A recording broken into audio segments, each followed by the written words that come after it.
ኢየሱስ ክርስቶስ ጎይታይ ኢየሱስ ክርስቶስ ሎሙን ሕያው እዩ ክብርና አምላክ ይኹን አበነዘር ኩልንትናዊ ፈውሲ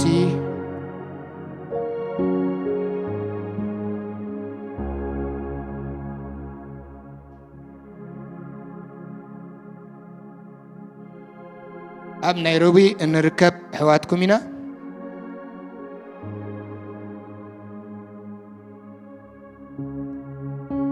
ክልተሽሕን እስራን ሓሙሽተን ናብ ምፍናው ክልተሽሕን እስራን ሽዱሽተን ከዓ ናብ ምቕባል እንገብሮ መደብ ኢና ንጅምር ዘለና እግዚአብሔር ይመስገን ስጋባብዚ ዝረዳና እግዚአብሔር ዝተባረከ ይኹን ሃሌሉያ እስኪ በሓደ መንፈስ ኮይና እግዚአብሔር ይመስገን ካብ ዘለና ኩሉና ክንትሲናሞ ካብ ዘለና ክንትሲናሞ ኩሉና በሓደ መንፈስ እግዚአብሔር ይባረክ ነቲ ዝረዳና እግዚአብሔር አምላኽና ከነመስግኖ ኢና ነቲ ዝረዳና ነቲ ስግዛብ ዝዕለት እዚ ደው ደበለና እግዚአብሔር አምላኽና ነቲ ብጸጉን ብረድኤቱን ደው ክንብል ምሕረቱ ዘብዝሓልና እግዚአብሔር አምላኽና ነቲ ብነገር ኩሉ ከይተርፍ ከይንተሓዝ ከይንሃልኽ ከይንደክም ብመንፈሱ እንዳበርትዐ ስጋባብዚ ዘብፅሓና እግዚአብሔር አምላኽና ምሕረቱን ረድኤቱን ዘይቋረፀልና እግዚአብሔር አምላኽና ጉስነቱን ጸጉን ዘይቆጠበልና እግዚአብሔር አምላኽና ደው ክንብል ክንጸንዕ ብነገር ኩሉ ንቅድሚት ክንስጉም ዝረድአና እግዚአብሔር አምላኽና ክብርን ምስጋናን ዕቤትን ንዑ ንበይኒ ይኹን እስኪ በዚ መንፈስ ዝኾይና ከነመስግኖ ኢና ነቲ ዝረድአኒ እግዚአብሔር አምላኸይ እባርኾ እስክባርኾ እግዚአብሔር ይመስገን ነቲ ዝደገፈኒ እግዚአብሔር አምላኸይ አመስግኖ ነቲ ዘጽንዓኒ እግዚአብሔር አምላኸይ እውድሶ ነቲ ዘው ደበለኒ እግዚአብሔር አምላኸይ አመስግኖ እስኪ ነመስግን ኩልና ረድኤት አምላኺና ጸጋ እግዚአብሔር ኢና ደው ኢልና ዘለና እንምክሓሉ ካሊእ የብልናን እንምክሓሉስ እቲ ንዓይንዓኻትኩምን ደጊፉ ደው ደበለና ምሕረቱ ዘብዝሓልና እግዚአብሔር አምላኽና ጥራይ ክብርና አምላኽ ይኹን ዝምካሕ ስብ እግዚአብሔር ይመጋሕ ጽሑፍ እዩ ሃሌሉያ ንምክሓሉ ነገር የብልናን ንንየተሉ ነገር የብልናን ተወኪልናዮ አሚንናዮ ዘይሓደገና አቦ ኣሎ ምሳና እግዚአብሔር ይመስገን ብኩሉ ዝኽእል እግዚአብሔር ብነገራት ዘይለዋወጥ እግዚአብሔር ንኹደታት እሕሊፉ ክንሪ ዝረድአና እግዚአብሔር ሃሌሉያ ነመስግነካ ለና እግዚአብሔር ነመስግነካ ለና እግዚአብሔር ነመስግነካ ለና እግዚአብሔር ከሊልካ ስጋብ ሰዓት ዝደብፅሕካና እግዚአብሔር ደጊፍካ ስጋብ ሰዓት ዝደብፅሕካና እግዚአብሔር ሓንጊርካ ጼርካ ስጋብ ሰዓት ዝደብፅሕካና እግዚአብሔር ነመስግነካ ዛልህማ ቅዱስ ነመስግነካ ለና እግዚአብሔር ተመስገን ተመስገን ተመስገን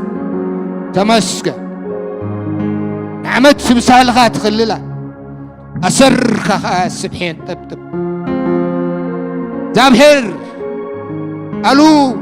زين بللو يدكايك زابهر دكي في دوابي للنادلو ألو خنبلو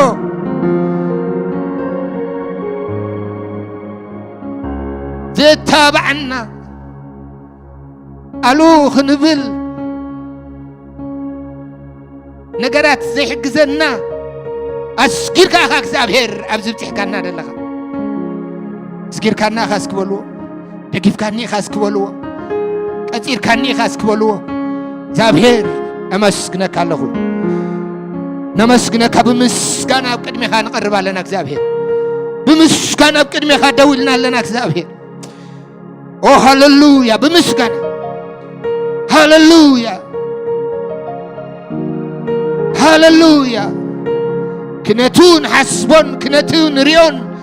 كنتون تبون محرت كايك زابير محرت كايك زابير نقص داويتا مزمور 103 كم زيل له بسرعة سرت عاد معراب كم مبرق كم زرحق محرتو أبتم زفر هو يسلطن محرتو أباينا باخمون سلد سلطنه محرتو أباينا باخاتكم سلد بزحه محرتو أبتم زداليوان سببيوان سابهر سلد بزحه أنا نسخاتكم من بهيوة لنا حواتي كبر نعيخون كبر نعيخون كبر نعيخون اسك دس لنا أنا مسكون نكسابير مسك دس لنا اسك كبرنا أملاق يخون زحالف عمتاتنا تسرنا كسابير زحالف عمتاتنا تسكمنا كسابير زحالف عمتاتنا زحنقرنا كسابير لمون إذا قلت سمزي أمسانا سلزلاين حواتي دويلنا دلنا إذا قلت سمزي أمساين مساقاتكم من الله إذا قلت سمزي نتهم بقويت يسوس أمينهم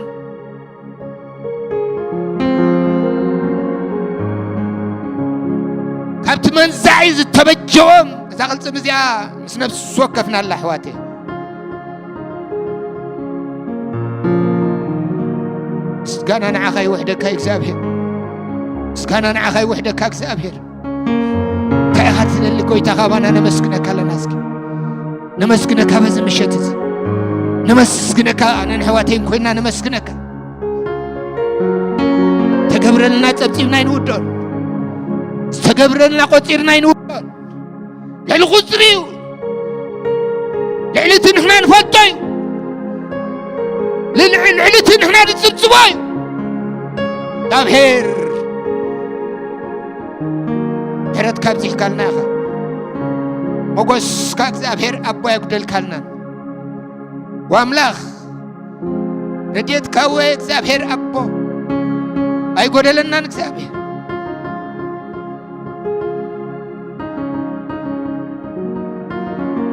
كابزا دقيقة زياء كابزا ساعات زياء واملاخ سماي أبكر ميخا بالنقربة كله زابهير عخا كبر ذهب عخا سجدت ذهب عخا وداسة ذهب عخا زابهير أفلطة ذهب زابهير أملاخنا دنكي خاك زابهير دنكي خاك ما حزب ليلن زابهير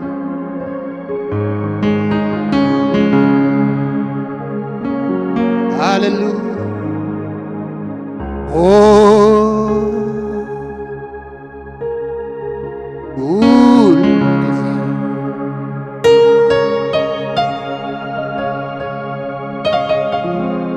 بارغون سمكا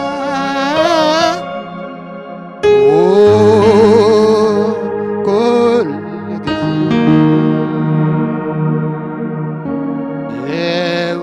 ودسون سمكا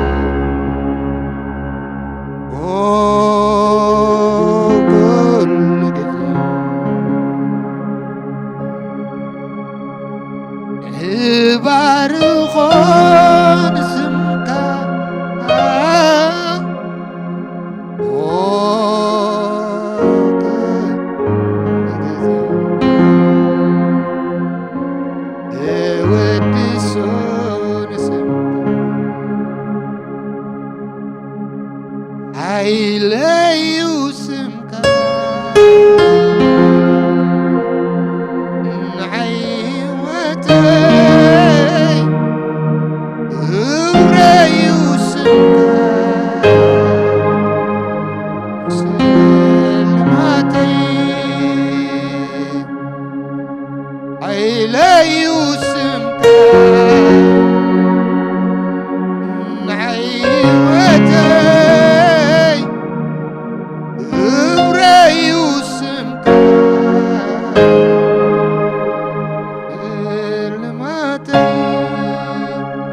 نعهد سجد እግዚአብሔር نعهد እግዚአብሔር زملخ ملخ زقباك بينك أخ እግዚአብሔር ودس زقباك እግዚአብሔር كابز بوتا زنعها زبصح نعها زمتن نملخو نعها زمتن سجدت نعها زمتن مسغانا እግዚአብሔር نابخا يعرق بلالخو بزي مشت نعها زمتن እግዚአብሔር هيوت ስለዝግባካ እግዚአብሔር ስግደት ንበይንኻ ስለዝግባካ እግዚአብሔር ምስጋና ንበይንኻ ስለዝግባካ እግዚአብሔር ወአምላኽ ሰማይ أنا نحواتي نمسكنك أنا نحواتي نمسكنك እግዚአብሔር ردي كازت تاتخنا እግዚአብሔር عنجير كابز دبصحكنا እግዚአብሔር هذا كنان እግዚአብሔር አይጠንጠን ከናን ከም ግብርናውን አይከድ ከናን እግዚአብሔር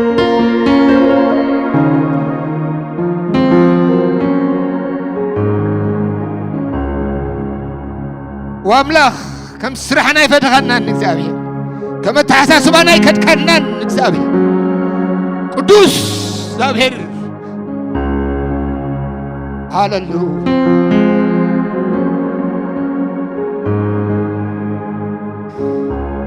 أنا يقبل أنا تكاكن عبي እግዚአብሔር ملاش كان عنا እግዚአብሔር العلو مري أوه هاللويا هاللويا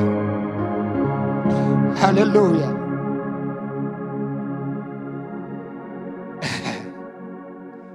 يسوع كريستوس كويتاي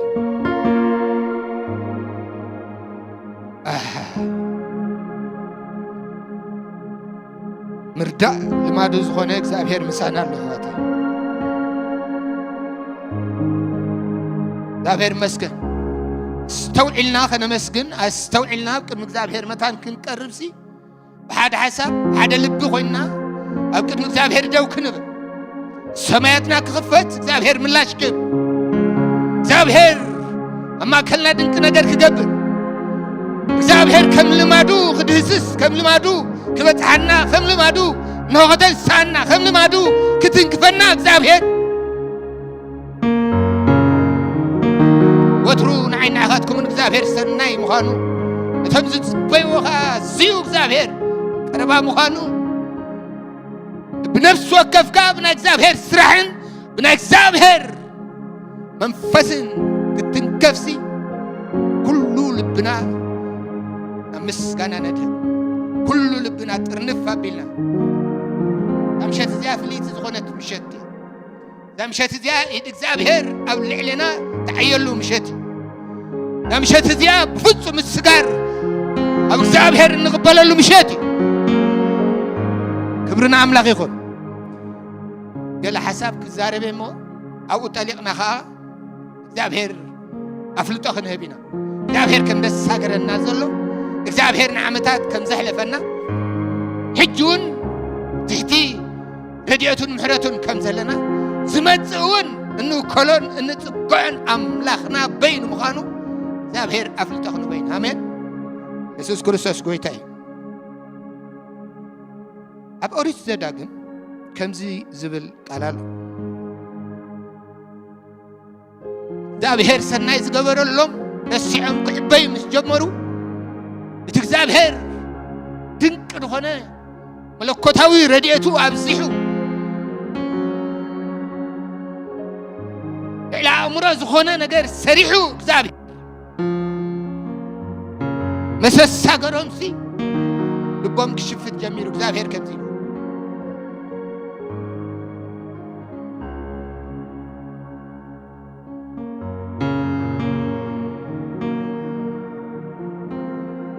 أبزداقم معرف شعته أتي قطر حمشته زلة أنا الدلي قطر حمشته كتنفه حريو خاص قري لبكال بوتاخريه هو مسرت مجزاب هير أنا نقبرينا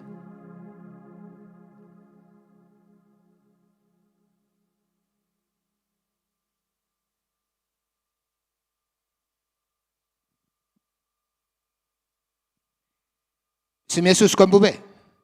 بصدقهان بقنعنا لبخان أيكونن اسكبلوا بصدقهان بقنعنا لبخان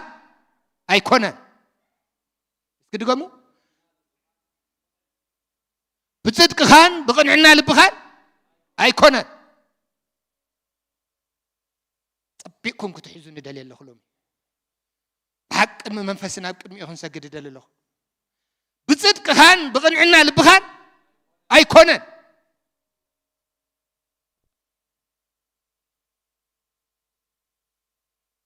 نسخة نمدروم التأتوا التورسان زلخا እግዚአብሔር አምላክካ ነዞም ህዝብታት እዚኦም ካብ ቅድሚኻ ዝሰጎጎም ዘሎ በትሕሱም ዝገበርዎ ድማ እቲ እግዚአብሔር ነቦታትካ ንአብርሃም ይስሐቅ ንያዕቆብ ዝመሓለሎም ነገር ምንቲ ኮቁሞ ዳአ እዩ ኢልሎ ብዝብሉይ ኪዳን ምንቲ መን ኢሉ ምንቲ አብርሃም ምንቲ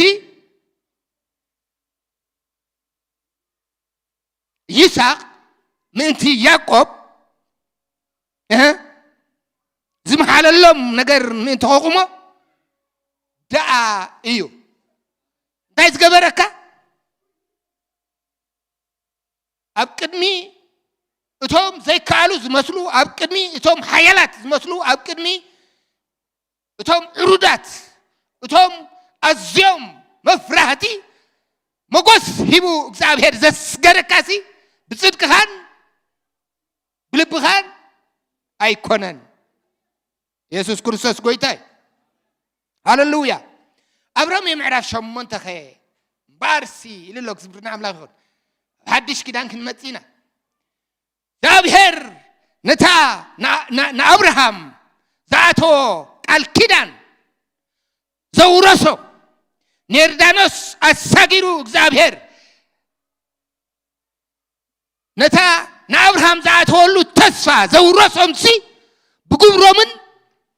ብስርሖምን ኣይኮነን ኣነ ንስኻትኩም እንከ ሎሚ እግዚአብሔር ረዲና ደሎ ሎሚ እግዚአብሔር ደው ኣቢልና ደሎ ሎሚ እግዚአብሔር ሓንጊርና ደሎ بقبرنان بسرحنان أيكونن اسكون بلو بقبرنان بسرحنان داوهر حنجرنا رلو بقبرنان بسرحنان أيكونن أب كدميو بزوعنا يو علتون أيكونن أب كدميو بزقبرنا يو سناي نجرون أيكونن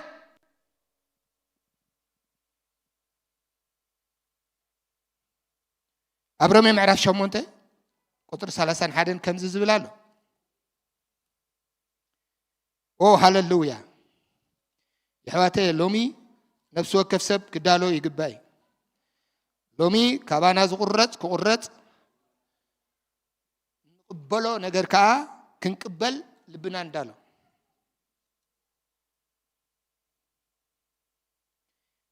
هاللويا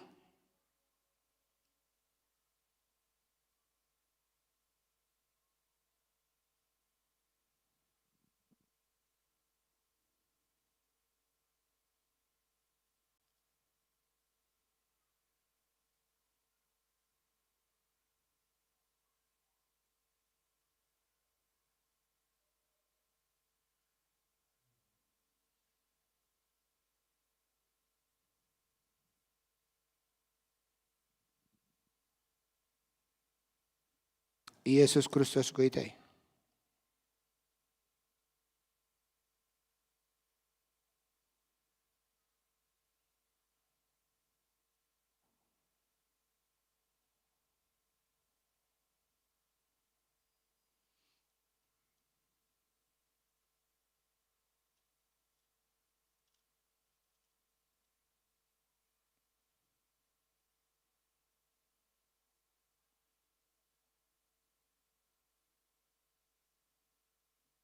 هاللويا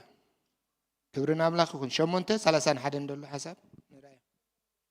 رومية شمونته سلاسان حدن دلو دابهر بتي بونكو ودو جروز تبجولنا دالهم بري بز عينايون بز جبرنايون سرح أيكونه ቶም ዝተሳገሩ አቀዲሞም አቦታትና እግዚአብሔር ብዛአቶም ቃል ኪዳን ንሕናውን በክርስቶስ ኢየሱስ ብዝረኸብናዮን ብዝተቀበልናዮን ዳንበር ዝተራሕናዮን ብዝገበርናዮን ግብሪ አይኮነ አሜን ሸሞንተስ ክነምብ ሸሞንተ 31 ሮሜ ሸሞንተ 31 ባርሲ ይብል ብዛዕባ እዚ ነገር እዚ እንታይ ክንብል ኢና አምላኽ ምሳና ካብ ኮነኸ መን ይዝቃወመና እቲ ንወዱ እኳ ምእንቲ ኩላትና አሕሊፉ ዝሃቦ እምበር ዘይንሓፎ ከመይ ዳኸ ምስኡ ኩሉ ዘይበና ከመይ ዳኸ ምስኡ ኩሉ ኣብዚ ምድሪ ዝደሎ ንሃና ነገር አው እንታይ አትሎ ተኻቲትሎ ኩሉ ብዝብል ሓሰብ ስለዚህ በቲ በክርስቶስ ኢየሱስ ዝተፈጸመ ኩሉ ተረዲና ኢና ኣብዚ በጽሕና ደለና ኢየሱስ ክርስቶስ ጎይታይ ረድኤቱ ኣብዚ በጽሕና ደሎ ምሕረቱ ኣብዚ በጽሕና ደሎ ጉስነቱ በቲ ኣብ መስቀል ቀራንዮ ብዝወዓሎ በቲ ንሕና ክንከፍሎን ክንገብሮን ብዘይተኻለና ወይ ከዓ ክንገብሮ ዓቕምን ክእለትን ኣብ ዘይብልና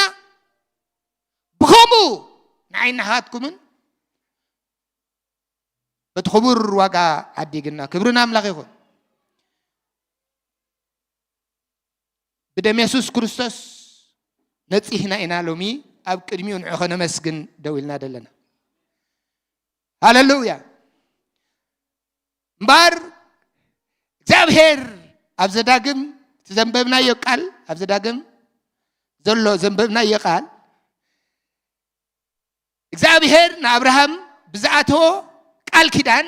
ስለ አብርሃም ስለ ይስሐቅ ስለ ያዕቆብ ክብል እግዚአብሔር ናብታ እሱ አቀድሙ ዛቦም ተስፋ እንታይ ክገብሮም ከሎ ንሪ ከእትዎም ከሎ ንሪ ከይዕበዩ ከዓ ክፈልጡ ከዓ ብዝገበርኩሞ ስራሕን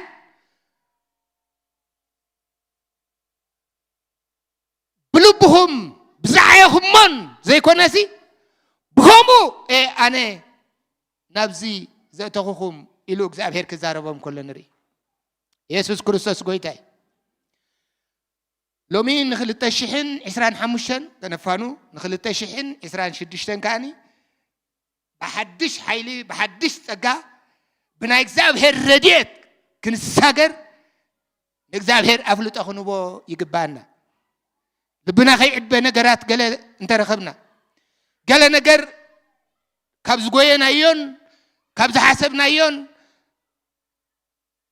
ኣብ ከባቢና ካብ ዝረአ ነገር ነቲ ናይ እግዚአብሔር ረድኤትን ነቲ ናይ እግዚአብሔር ውዕለትን እሺሽ ከይንብል ሎሚ صبينا خنفلت يقبانا بزغبرنايون بزعينايون ايكونان ابزلت احنا دلنا كبرنا عيخون يسوع كريستوس غويتاي سلازي بلبي كاب لبنا بزمنچوي እግዚአብሔር ረዲ ካኒ ኢኻ ابزلت يدلخون بتاع مسقل زوعله مهاب دحريو بستقبلكو ጸጋን بستقبلكو ምህረትኒ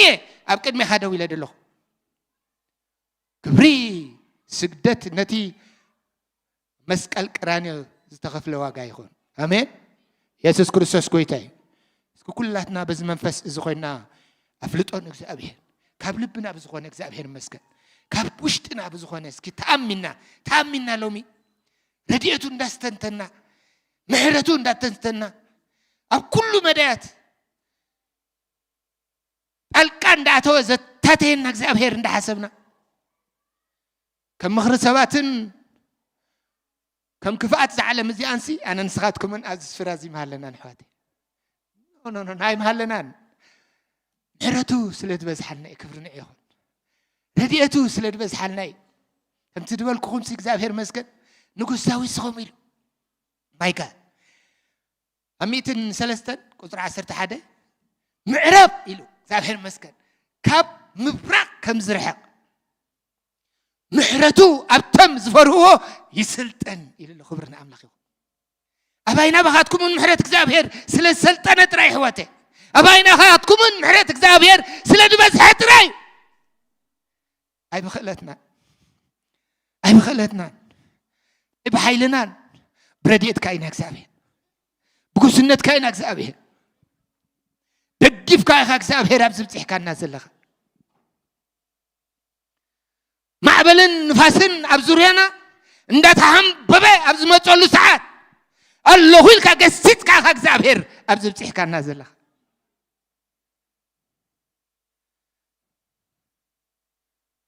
قال إيشنا تاين الزارب نينا ردو تستمقرنا دوقينا خبرنا أملاك يقول تردينا كنبلسي منم نجار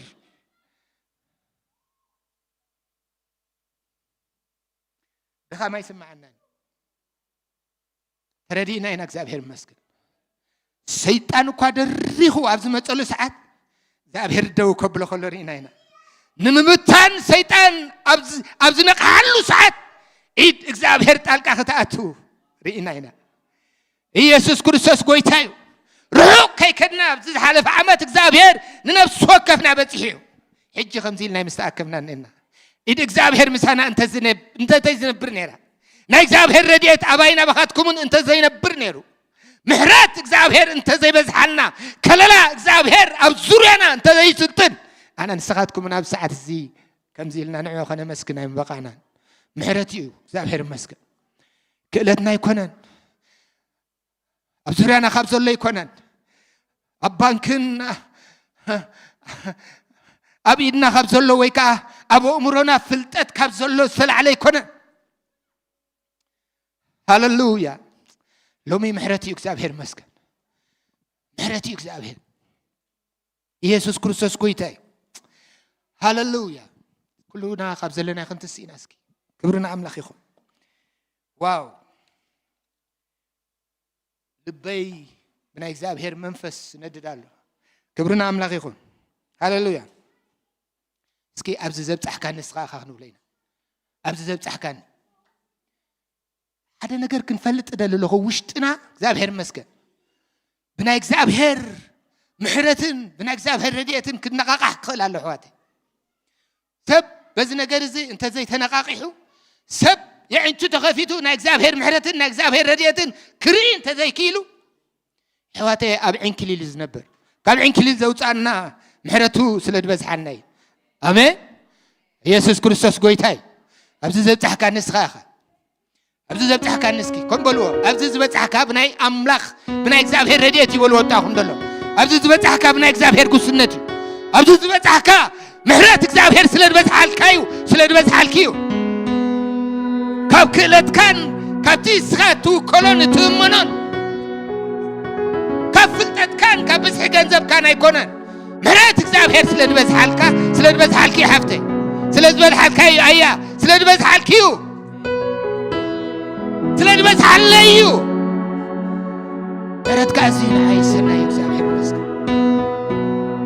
أوه هاللويا انتهينا إخزابير مسكن سكي أنت دقيق أبز زبط حكاني هاللويا خير هاللويا أبز زبط حكو بأخايو أبز زبط حكاني نسخايها أبز زبط حكو بأخايو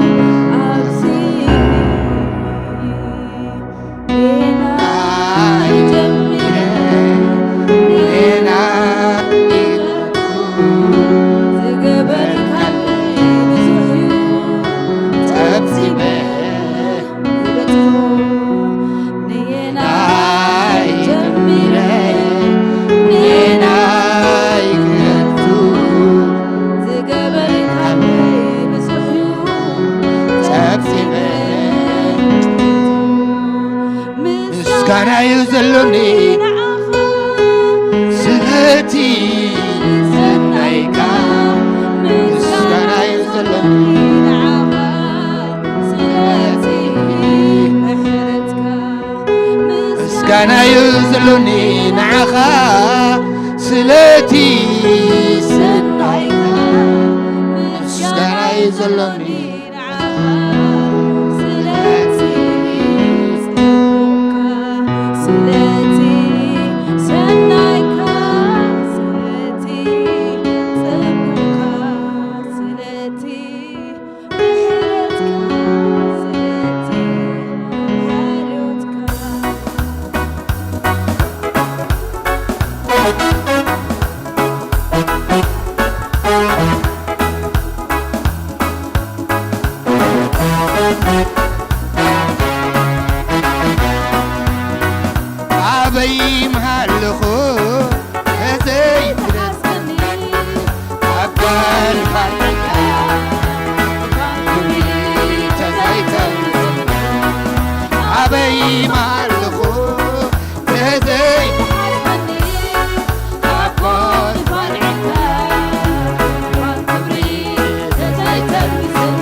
ኢየሱስ ክርስቶስ ጎይታይ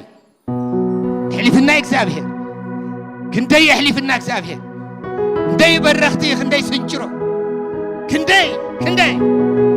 أرى كندي روماي زبنا لوك زابير يحلف الناي أرى زابير ردين ناي حواتي هللويا نزمتون برديتو እንዳወሰخنا ክንከይዲና نزمتون برديتو እንዳወሰخنا ክንከይዲና نزمتون አዊና ንውከል እግዚአብሔር መስገን አብ እግዚአብሔር ተወኪልና እግዚአብሔር መስገን نزمت بحይሊ ክንወጽኢና ኢየሱስ ክርስቶስ ጎይታይ هللويا مشتنا كلنا وندا معقبنا خنصلينا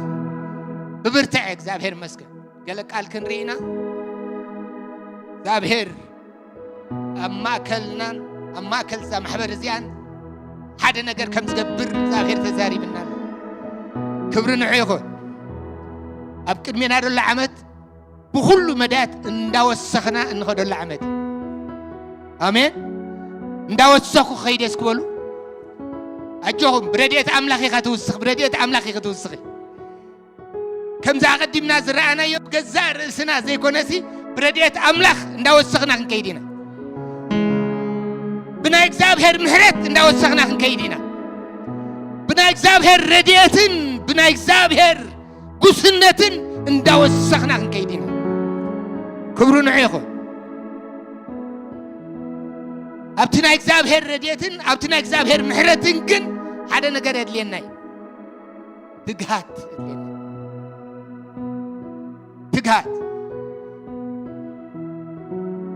أبتنا هنا تجهات إد إكزاب هير بحيل خدعية أبي أبزق من هذا اللون أي كالندر علتات أبزق من هذا اللون عمد بتجهات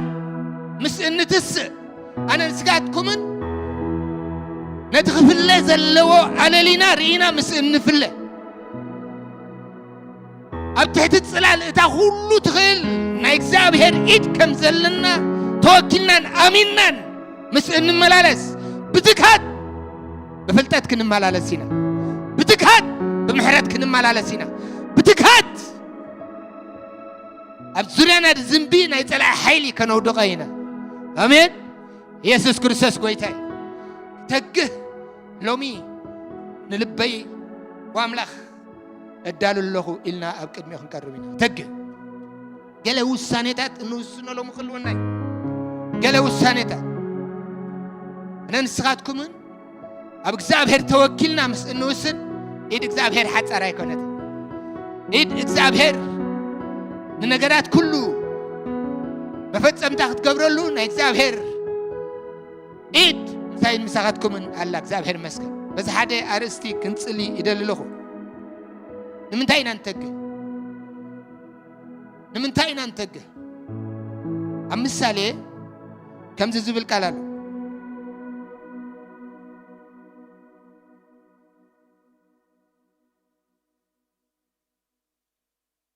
ሃካይ ነቲ ድሃደኖ ኣይጠብሶን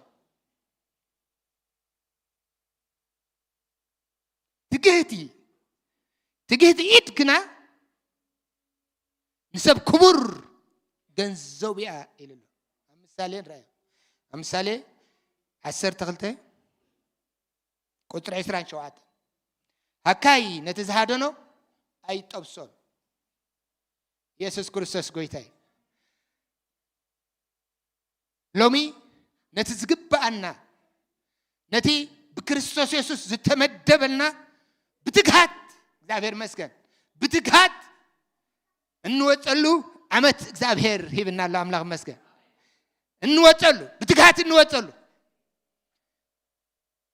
ትጉህ ንፍልጠት ቀረባይ ትጉህ ንበረኸት ቀረባይ ትጉህ ንጥዕና ቀረባይ ትጉህ ንዓወት ቀረባይ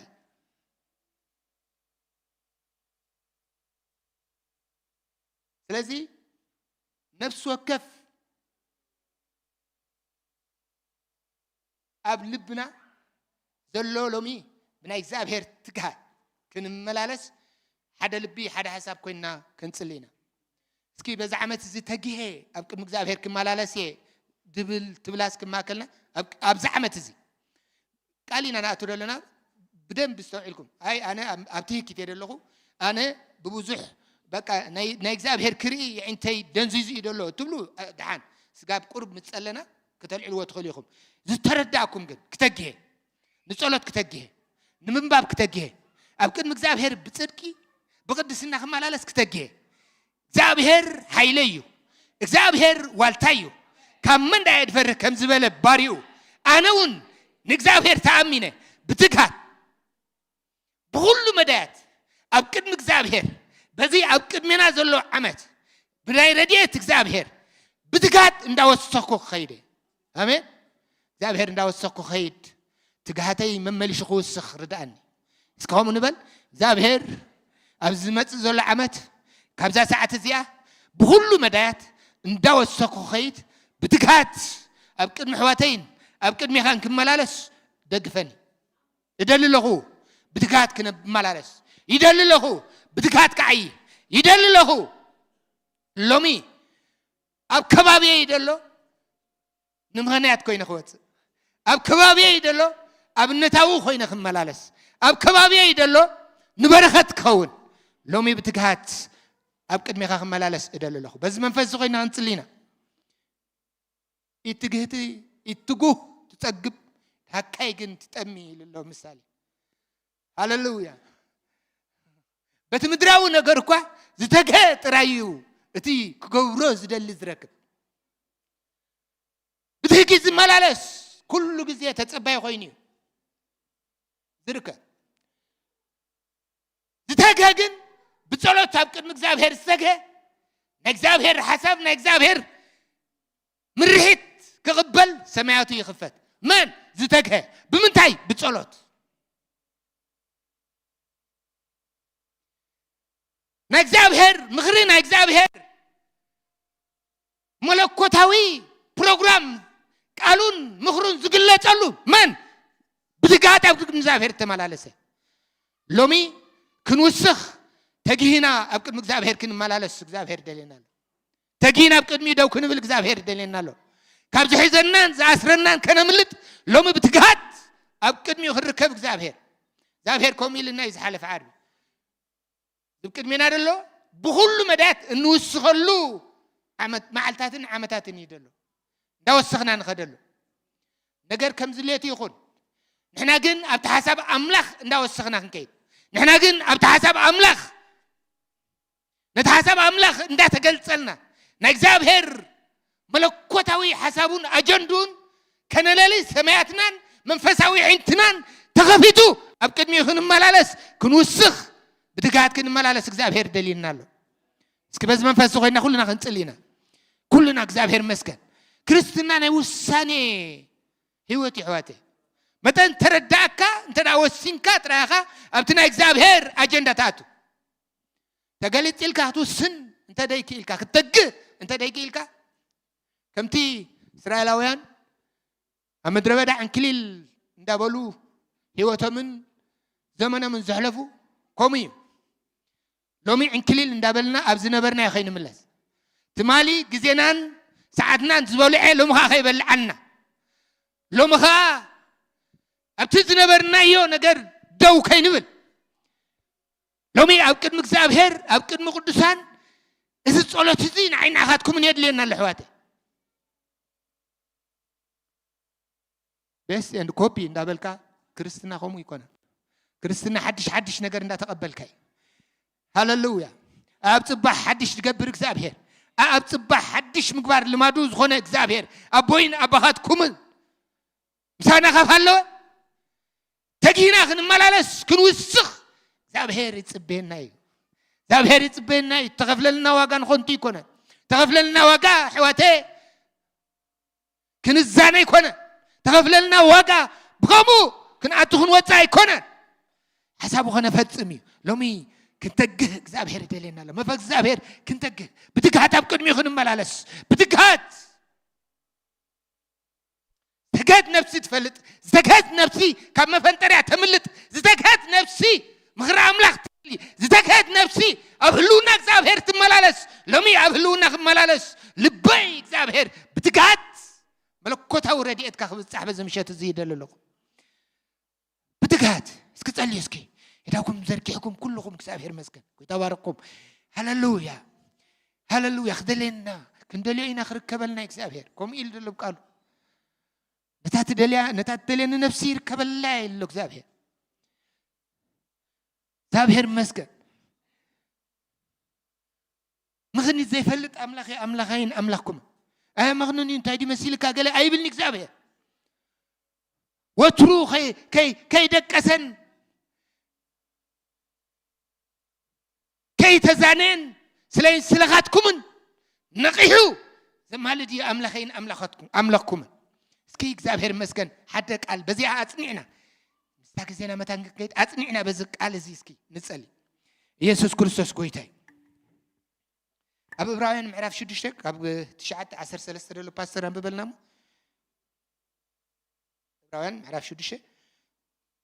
9:13 ደሎ እንደገና ኻላይ ጴጥሮስ ምዕራፍ 1:5 ደሎ ሃሌሉያ እስኪ ኩልና እግዚአብሔር መስገን ልብና ሎሚ እግዚአብሔር መስገን ልብና ነቲ ዘይተለማመናዮ ነገር ናይ እግዚአብሔር ሓሳብ ንጸባበ እስኪ ዘይተለማመናዮ ዕብራውያን ምዕራፍ 6 ካብ 9:12 ኣቱም ፍቑራተይ ኣምላኽ ነቶም ቅዱሳን ዘገልገልኩሞን ተገልግልዎ ዘለኹምን ግብርኹምን ንስሙን ዝገበርኩሞ ፍቕርኹም ዝርስዕ ገፋዕ ኣይኮነን እሞ ብኣኻትኩምሲ ከምዝኳ እንተተዛረብና زحايشن نمدحن بزخونن نأمن اللونا نتوم بإمنتن بتعكسن نتا تسفى زورسوا ما انت خت مسلو منبر دنزوزات كي تخونس نبس وكفكم كسع موداتا نمملا تسفون نمصنعن إذا تغازي خريئي ندلي اللونا دنزوزات كي تخونو إذا تغازي ها ندلي اللونا كبرنا عملاق يخون كالاي بيتروس معرف حدا قدر حمش دلو لومي كم مدنزاز كنوت بتقهات كن ملالس زابهير لنفس وقفنا يخوك عارف بتقهات زبلة تقادلو أب إمنتكم دقنت وسخو تا دقنت ون فلتات أب تا فلتات كامك تا رسخة أبتي مقدار إسخاد ما عقلي أبتي عقل ون فرهات إجزابير أفرات إجزابير دما مفكار أحوات أبتي مفكار أحوات ون فقري نخل سب إذا نجرزي أنت لكم النام عملون أنت خده نفلات قويتنا يسوع كريستوس حكايات زي فرين كتكونوا أي حد جاكم من إيو نفلات قويتنا يسوع كريستوس وين حكايات زي تفريو كتكونوا أي حد جاكم من إيو من تجوهات سكولو تجوهات هاللويا نتنا إكزابير أجندة زفلتو منهم تجوهات ملكوتاوي حسب أملاك زلالي منهم تجوهات بفري أما كل هوات زملالسو منهم تجوهات سناي لبنا نكزابير بمفرد زملالسو منهم تجوهات تجهات كن ملالة سرد أنك زابه زعمت زي ناي تجهات عمت كهنا لنا زابه إذا أبكر من هذا اللو كل تشحن إسرائيل شدشن ناي تجهات نفس وقف أبكر من هذا بتجهات نفس وقف نتن نجبره بتجهات كن جبره زابه فريز ولا تخون الناسي بتجهات كن جبره زابه كترد أنا تسلله دنزازة زبالة خلو كابدك خل على تسلله كاين تجه زحز زبله كاين تجه زسناخل زبله كاين تجه دعنقف دبله كله اسكي نلعلو قرب دقائق اسكي هللويا كي تجه سناي نجر كحسب كله خصي دكاس سناي نجر اب እግዚአብሔር መንፈስ ካዘረበን خلصي ድንዛዜ ዝለኽ ዘበለ ሎሚ ካብ ዙርያይ ክንቀል እጽልልኹ እስኪ ሁሉና ካብ ዘለና ክንትስኢና እግዚአብሔር መስገን ሁሉና ካብ ዘለና የተስኢና قلفي زخونه نايز عمت زي نقبللو جزين ساعتين حواتي هاللويا كلنا بز منفس سكنتلي هاللويا كتجهز دلي أما كلنا لدي كابدين زازا هوت دلي اسكي داوكم ماريني كابدين زازا هوت كاب تيكيت كوت كاب تيكيت دوت يس هاللويا بدكات أبكر مكذابهر بدكات أبكر محوات بدكات أبكر مي حداري بدكات أبكر مع قلقلتي بدكات بغل مدات كوت لومي بقول تابع يسوع كريستوس كي تجه تجبر زبالة خلو كابزا محبر زي أستسبر يخون كي تجه زجبرنا زعنقفنا كي تجه زقوتنا زعسرنا بقول تابع يسوع كريستوس أنا يتسلله زلالة ما وكسابهر قدوس حسبنا حوارون قبل عبارات كان قبل علي دكان كسابهر كقرت اتلله بقول تابع يسوع كريستوس منفس دنزازة يقلبت منفس عنزازة يقلبت منفس دنقرنا يقلبت منفس حمامن منفس دخلان وحلالون بقول تابع يسوع كريستوس من جم كدرق اتلله حزب غابت قاعد يبارخ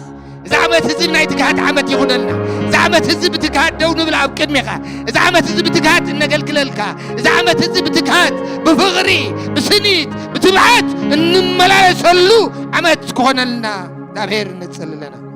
لرديت كاتمسك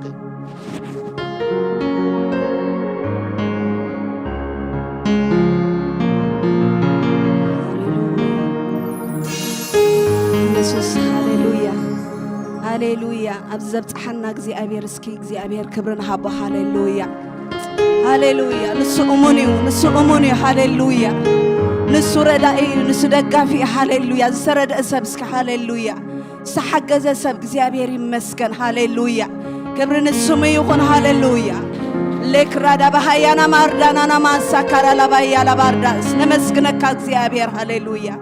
ምስጋና ንዓኻ ይኹን እግዚአብሔር ቅዱስ جمار امنتنا دمدام امنتنا زخنا እግዚአብሔር اموني نسو هاليلويا سقال زي اسنينا يحجون كسنينا እግዚአብሔር ይመስገን አሜን አሳጊርና يحجون كساغرنا እግዚአብሔር ይመስገን ሃሌሉያ እግዚአብሔር ሰወከለ ሰብ አይሐፍርኒ እግዚአብሔር ዘአመነ ሰብ አይሐፍርኒ ሃሌሉያ ሃሌሉያ እና አምና አምላክ ሃሌሉያ داغون ايكونن زملس هاليلويا زري از طمت املاخي مو هاليلويا كم زي بالاب مزمور داويت اب صقعت العول زحدرسي اب صقعت العول زحدر اب صلالته كل زخيل ينبر ንግዚኣብሔር ጸግዒን ዕርደይን ዝውኮላ ኣምላኽዩ እብለለኹ ኢሉ ካብ መጻወድያ ሓዳናይ ካብ ዝጠፍእ ፈርያ ከናግፈካ እዩ እሞ ብግልግልኡ ኸጐልብበካ ኣብ ትሕቲ ኣኽናፉ ኸዓ ብጸግዒ መጸጊዕ ክትረክብ ኢኻ ሓቁን ዋልታኻን ጸግዕን እዩ ካብ ስምባደለይትን ካብቲ መዓልቲ ዝውርወር ፍላጻ ካብቲ ብጸልማት ዝኸይድ ፌራ ብቐድሪ ዘባድም ሕማም ኣይክትፈርሕን ኢኻ ኣብ ጥቓኻ ሽሕ ኣብ የማንካ እልፊ ክወድቁ እዮም እሞ ኣባኻ ግና ኣይክበጽሕን እዩ ብዒንትኻ ጥራይ ክትጥምቶም ኢኻ ረሲኣን ዝረኽብዎ መስጣውን ክትርኢ ኢኻ ጐይታ ንስኻ መዕቆብየ ኢኻ ኢልካ ኢኻ እሞ ንልዑል እንታይ ገበርኮ መጸግዕየይ ስለ ዝገበርኮ ኢሉ ሃሌሉያ እስኪ ብዕልልታ ንቐበሎ ሃሌሉያ እግዚአብሔር ጸግዕና እዩ ሃሌሉያ ጸግዕና እዩ ሃሌሉያ ጸግዕና እዩ ዝተደገፍናዮ ኣምላኽ ኣይሕፍረናን ሃሌሉያ ሓሊፍናዮ ኢና ሃሌሉያ ብሕጂ እውን ክንሓልፎ ኢና እግዚአብሔር ይመስገን ሃሌሉያ እቲ ዝውከልሲ ኣብ እግዚአብሔር ጥራይ ይወከል ኣብ እግዚአብሔር ዝውከል ሰብ ብፁዕ እዩ አሜን ሃሌሉያ ሕጂ እውን ትውክልትና ንዑ ንህቦ ሃሌሉያ ኣይ ብሓይልናን ኣይ ብኽእለትናን ኢየሱስ ጐይታ እዩ ሃሌሉያ ኤራና ማሽራራራባያና ማርዳላላላባያና ማርዶሎሎቦስ ኤላራና ማርዶሎሎቦስ ሼራራራባያና ማርዳና ማሲሪሪሪቦስ ኤላራና ማንዶራላባዬ ላራሽሬሬሬ ቦርዳላባያና ማርዳላላባስ ኤላራና ማንዳላላባዬ ራራባያ ራባሽሬሬሬሬሬሬራባያሳ ሃሌሉያ ተወኪለዮ ኣይሓፍርኩ ተጸጊዐዮ ኣይከሰርኩ ተወኪለዮ ኣይሓፍርኩ ተጸጊዐዮ ኣይከሰርኩ ኣሳጊርካኒ ካብ ከፊል ቦመ ኣሕሊፍካኒ ትጽንኩር ኩነ ኣሳጊርካኒ ካብ ከፊል ኩነት ኣሕሊፍካኒ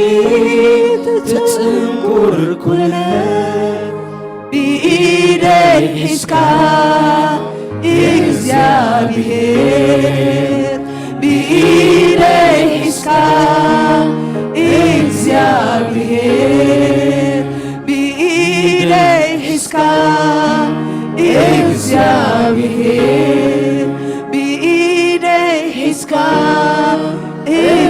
እግዚአብሔር ተወኪለዮ ኣይሓፈርኩ ተጸጊዐዮ ኣይከሰርኩ ተወኪለዮ ኣይሓፈርኩ ተጸጊዐዮ ኣይከሰርኩ ኣሳጊርካኒ ካብ ከቢድ ሁለት ኣሕሊፍካኒ ትጽንኩር ኩነት ኣሳጊርካኒ ካብ ከቢድ ሁለት ኣሕሊፍካኒ ትጽንኩር ኩነት ብኢደይ ሒዝካ እግዚአብሔር ብኢደይ ሒዝካ እግዚአብሔር ብኢደይ ሒዝካ እግዚአብሔር ሕጂ እውን እመነካ ሎሚ እውን ድገፈካ ጽባሕ እውን ውከለካ ኩሉ ጊዜ እመነካ ሕጂ እውን እመነካ ሎሚ እውን ድገፈካ ጽባሕ እውን ውከለካ ኩሉ ጊዜ እመነካ ሕጂ እውን እመነካ ሎሚ እውን ድገፈካ ጽባሕ እውን ውከለካ ኩሉ ጊዜ እመነካ ሃሌሉያ ሃሌሉያ نأمنو أملاك حجون كن أمنينا آمين هاليلويا هاليلويا حجون أوينا نتسقع هاليلويا حجون أوينا ندقف እግዚአብሔር ይመስገን هاليلويا ربك يا نمر ربش هاليلويا ተመስገን ጎይታ هاليلويا ربك يا نمسكر دربات ربك يا نمر ربش هاليلويا يسوس نأمنكم مسكي እግዚአብሔር ሕጂውን ከም ዘሳገረኩም ስለቲ ዘሳገረኩም እንዳመስገንኩም بحجون كساقركم مخانا هاليلويا أملاكنا أمني هاليلويا نزا أمنوا أي حفرني هاليلويا نزا تقعوا أي حفرني هاليلويا بإمنة زمروا هاليلويا توكيلك تسقيعك أي كسركو توكيلك أي حافركو تسقيعك أي كسركو أساقير كاني كبيرولت أحليف كاني تتنكر كنت أساقير كاني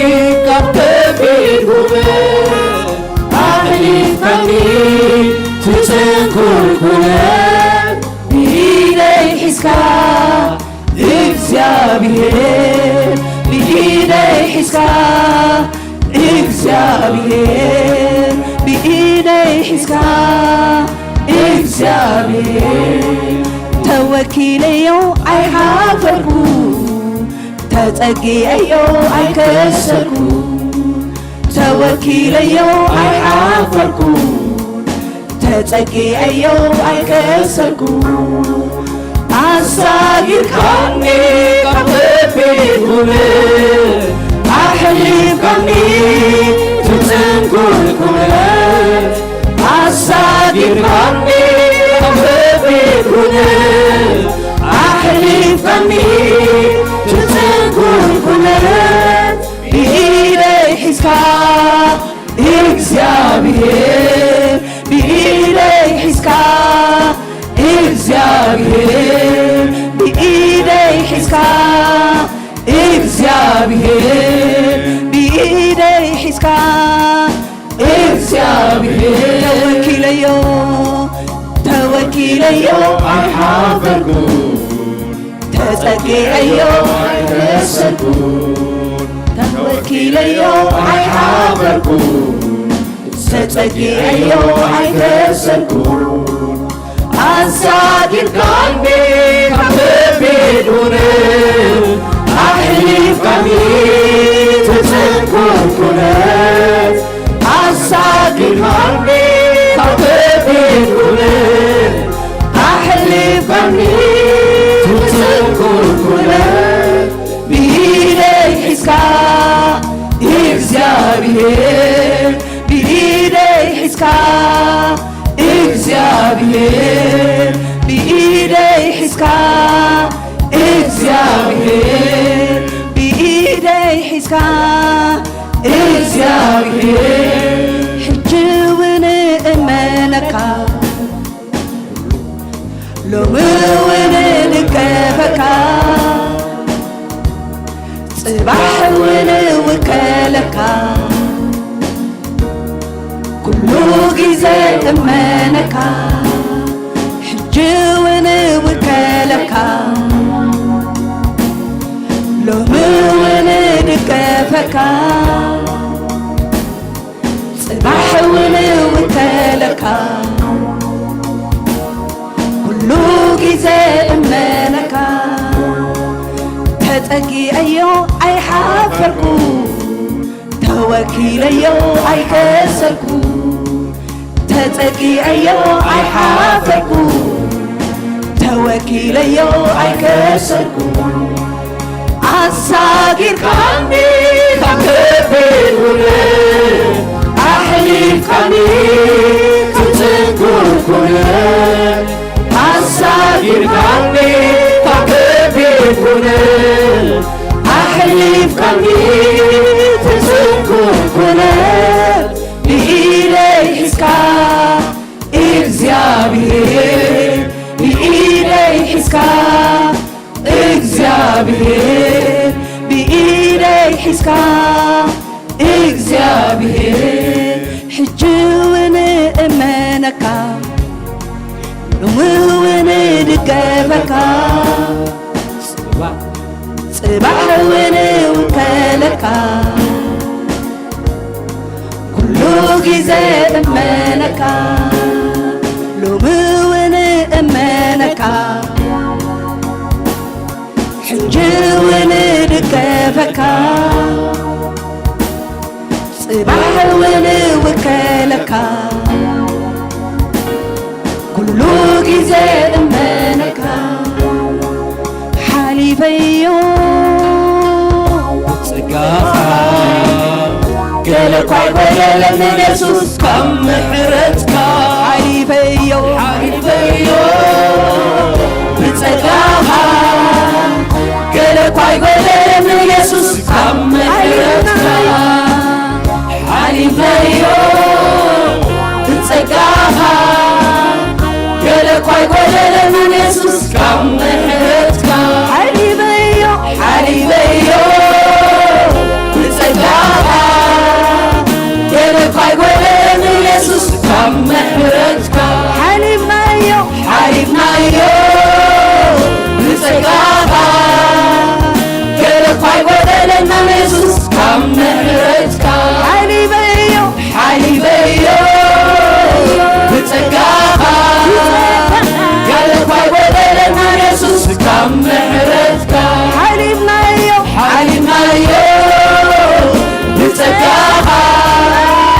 قالك عبايا لمن يسوس كم محرتك حليفيو بتسقافا قالك عبايا لمن يسوس كم محرتك حليفيو بتسقافا قالك عبايا لمن يسوس كم محرتك حليفيو بتسقافا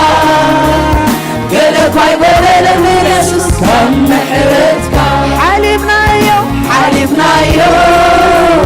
بتسقافا قالك عبايا لمن يسوس كم محرتك Hallelujah. Say hallelujah. Hallelujah. Say hallelujah.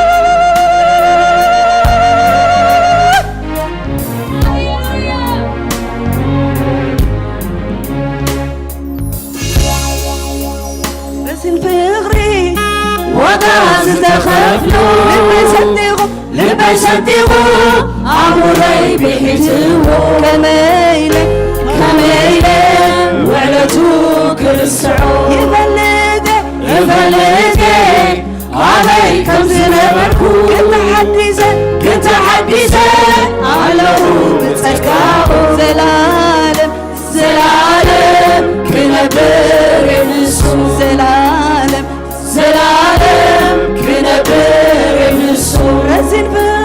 رزيفاري وغاز تخفلو لما يصدقوا عمري بحيتو كميلة وعلتو كل السعود يفلدي عليكم زنبركو كنت حديثا علو بتسكاو زلالم كنبر يمسو زلالم كنبر يمسو حليفيو بتسكاها قالك عبايا لمن يسوس كم محرتك حليفيو بتسكاها قالك عبايا لمن يسوس كم محرتك حليفيو بتسكاها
مسايو اتقوي تخلو نزي حليفة نزي حلف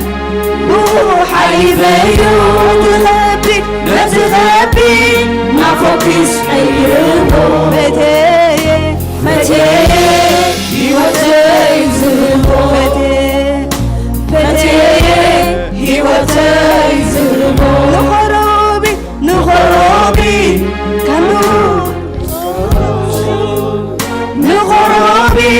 كم روبو كيرو مسايو اتقوي تخلو نزحلف نزي حلف حليفيو نتغبي نافوكيس حيربو فتي هيوتي زربو فتي هيوتي زربو نخران كسعز دغم خاخينو نخربي كم بغوك يابو مسايو اتقوي تخلو نتزي حلف حليفيو نتغبي نافوكيس كيربو فتي هيوتي زربو فتي هيوتي زربو حليفيو متلقاها قلبك ودلنا يسوس كم حرتك حليفنا متلقاها قلبك ودلنا يسوس كم حرتك حليفنا متلقاها قلبك ودلنا يسوس كم حرتك حليفيو بتلقاها قلبك ودلنا يسوس كم حرتك حليفنا بتلقاها قلبك ودلنا يسوس كم حرتك حليفنا بتلقاها قلبك ودلنا يسوس كم حرتك حليفيو بتلقاها قلبك ودلنا يسوس كم حرتك حليفنا بتلقاها قلبك ودلنا يسوس كم حرتك هللويا ኢየሱስ ሃሌሉያ መስገን ሃሌሉያ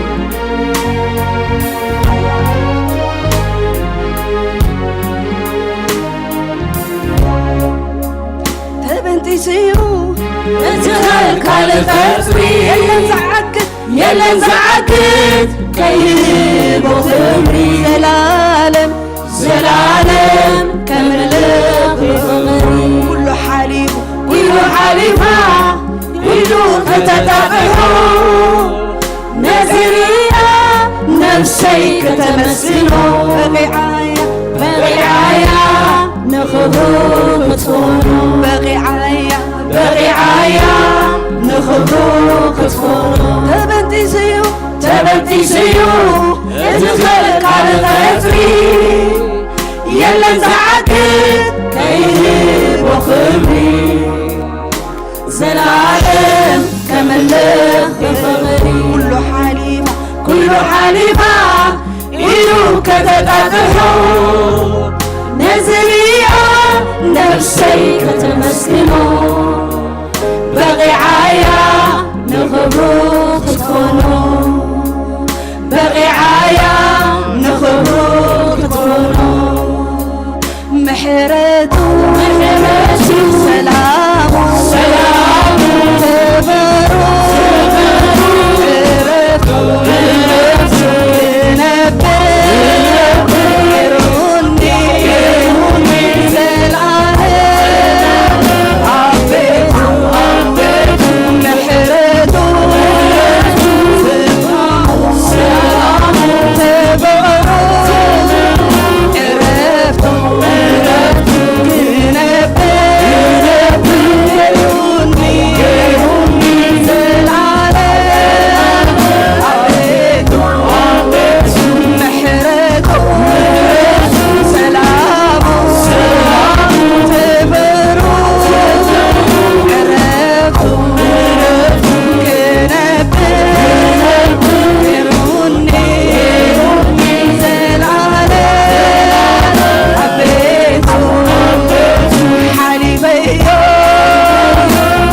بتسقاها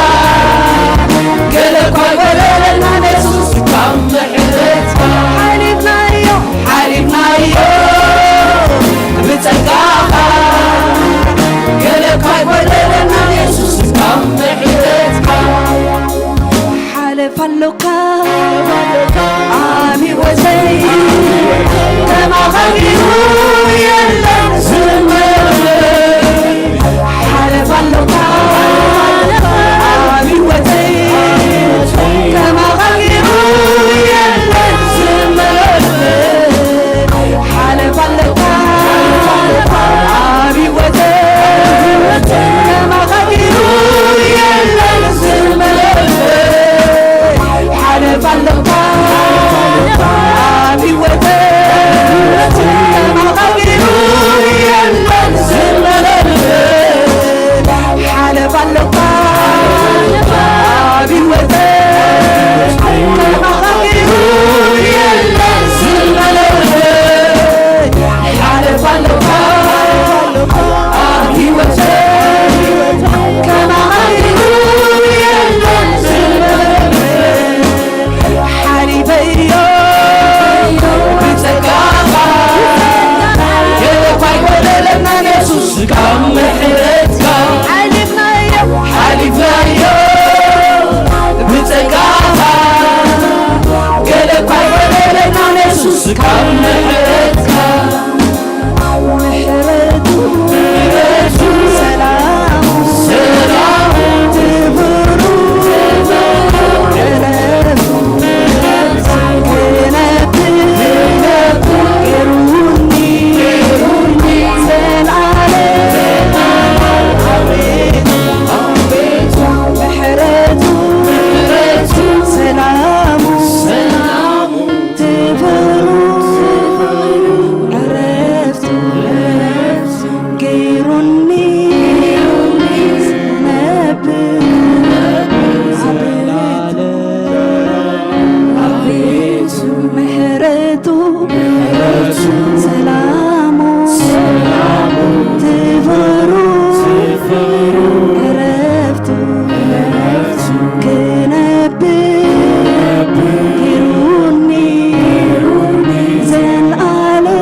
سلام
ክብርን እግዚአብሔር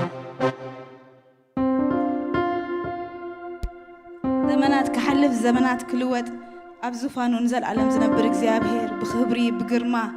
ኣዝዩ ስልጡን ዝኾነ ከነምልኾሎም መዓንቲ ምሕረቱ በዚሕልና ስሙ ይባረኽ እዛ መዓልቲ እዚኣ ብሽም እግዚአብሔር ባርኽ ኣለኹ ብስም ኢየሱስና ባርኽ ኣለኹ ደው ዘበለና ምሕረቱ ረድኤቱ ስሙ ይባረኽ ሃሌሉያ እግዚአብሔር ካብ ኩሉ ይዓቢ ካብ ኩሉ ይዓቢ ሃሌሉያ ስግደት ዝግብኦ እግዚአብሔር ስሙ ይባረኽ ካብ ክዳን ካብ ወርቂ ካብ ብሩር ስሙ ይባረኽ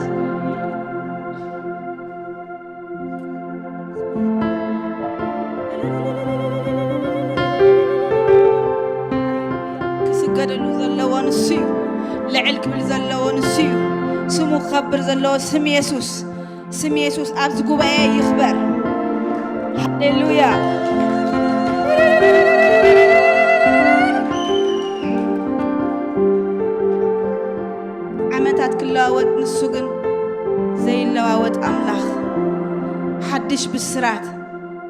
ኢየሱስ ጎይታይ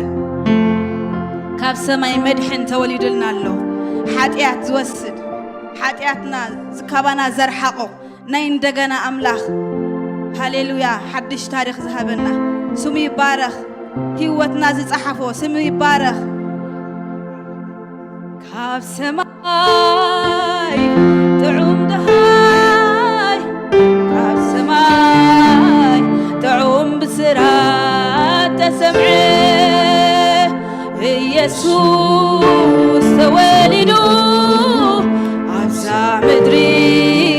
ንኹሉ ሰብ ምድሓን ኮነ ምድሓን ኮነ ምድሓን ኮነ ምድሓን ኮነ ምድሓን ኮነ ብርሃን ኮነ ብርሃን ኮነ ብርሃን ኮነ ብርሃን ኮነ ካብ ሰማይ ጥዑም ደሃይ ካብ ሰማይ ጥዑም ብስራት ተሰምዐ ኢየሱስ ተወሊዱ ኣብዛ ምድሪ ንኹሉ ሰብ ምድሓን ኮነ ምድሓን ኮነ ምድሓን ኮነ ምድሓን ኮነ ምድሓን ኮነ ብርሃን ኮነ ብርሃን ኮነ ብርሃን ኮነ ብርሃን ኮነ ግዝኣት ኩሉ ኣመንክሙ ግሩም ኣምላኽ መዝከሪ ስሙ ብርቱዕ ኣምላኽ ኣብ ወለለ ዓለም ተወሊዱልና መድሓኒ ዓለም ተወሊዱልና ተወሊዱልና መድሓኒ ዓለም ተወሊዱልና ተወሊዱልና ተወሊዱልና መድሓኒ ዓለም ተወሊዱልና ዕልልታ ዘለዎ ነዚ ኣምላኽ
ሰማይ ጥዑም ደሃይ ካብ ሰማይ ጥዑም ብስራት ተሰምዐ ኢየሱስ ተወሊዱ ኣብዛ ምድሪ ንኹሉ ሰብ ምድሓን ኮነ ካብ ሰማይ ጥዑም ደሃይ ካብ ሰማይ ጥዑም ብስራት ተሰምዐ ኢየሱስ ተወሊዱ ኣብዛ ምድሪ ንኹሉ ሰብ ምድሓን ኮነ ካብ ሰማይ ጥዑም ደሃይ ካብ ሰማይ ጥዑም ብስራት ተሰምዐ ኢየሱስ ተወሊዱ ኣብዛ ምድሪ ንኹሉ ሰብ ምድሓን ኮነ ምድሓን ኮነ ምድሓን ኮነ ምድሓን ኮነ ምድሓን ኮነ ምድሓን ኮነ ምድሓን ኮነ ምድሓን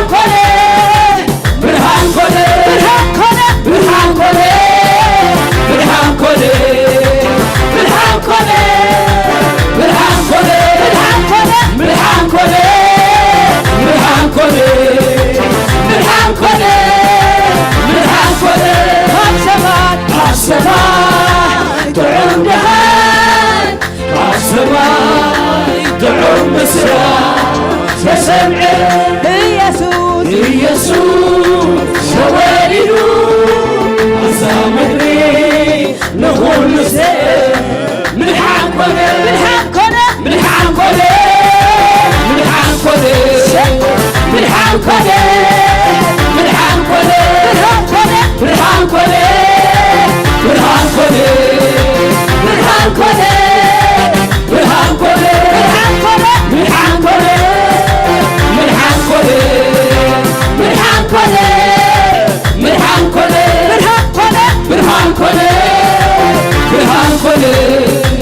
ብርሃን ኮነ ብርሃን ኮነ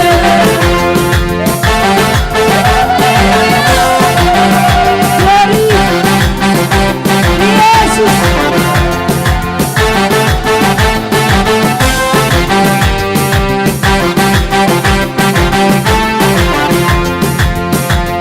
ግዝኣት ኩሉ አመንኩሙ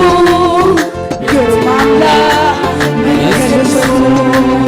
ብርቱ አምላክ አብ ዘለዓለም ተወሊዱና መድኃኒ ዓለም ግዝኣት ኩሉ ግዝኣት ኩሉ አመንኩሙ ግሩም አምላክ መንክር ስሙ ብርቱ አምላክ ብርቱ አምላክ አብ ዘለዓለም ተወሊዱና መድኃኒ ዓለም ተወሊዱና ተወሊዱና መድኃኒ ዓለም ተወሊዱና ተወሊዱና ተወሊዱና መድኃኒ ዓለም ተወሊዱና ተወሊዱና ተወሊዱና መድኃኒ ዓለም ተወሊዱና ተወሊዱና ተወሊዱና መድኃኒ ዓለም ተወሊዱና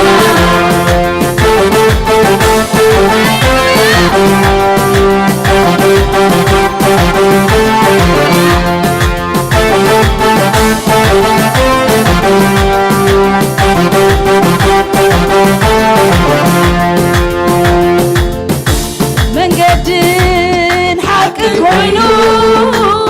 ሕይወት ዝሃበና ካቦ ነምልጠሉ የሱስ ደቀ ብርሃንና መንገድን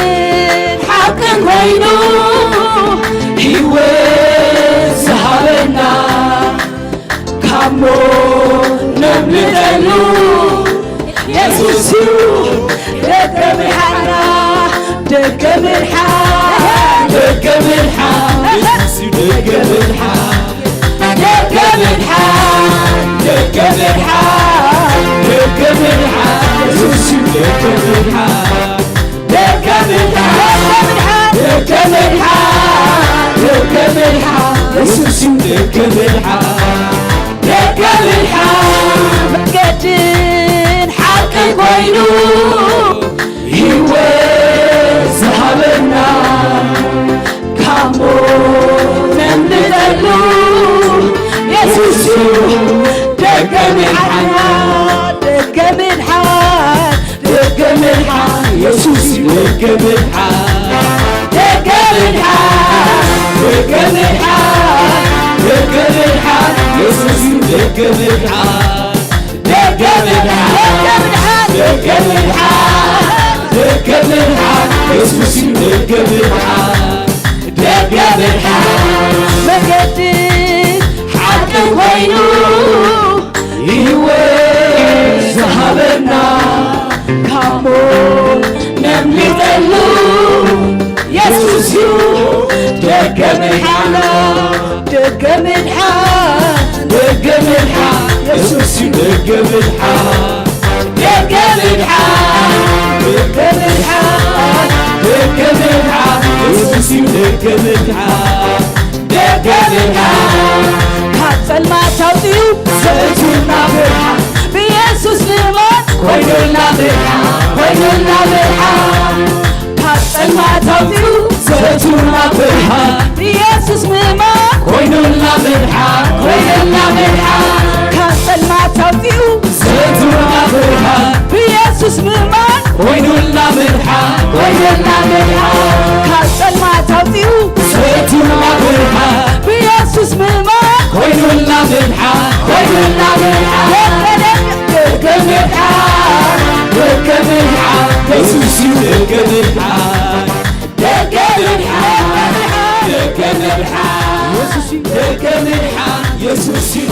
ብርሃን ደገ ብርሃን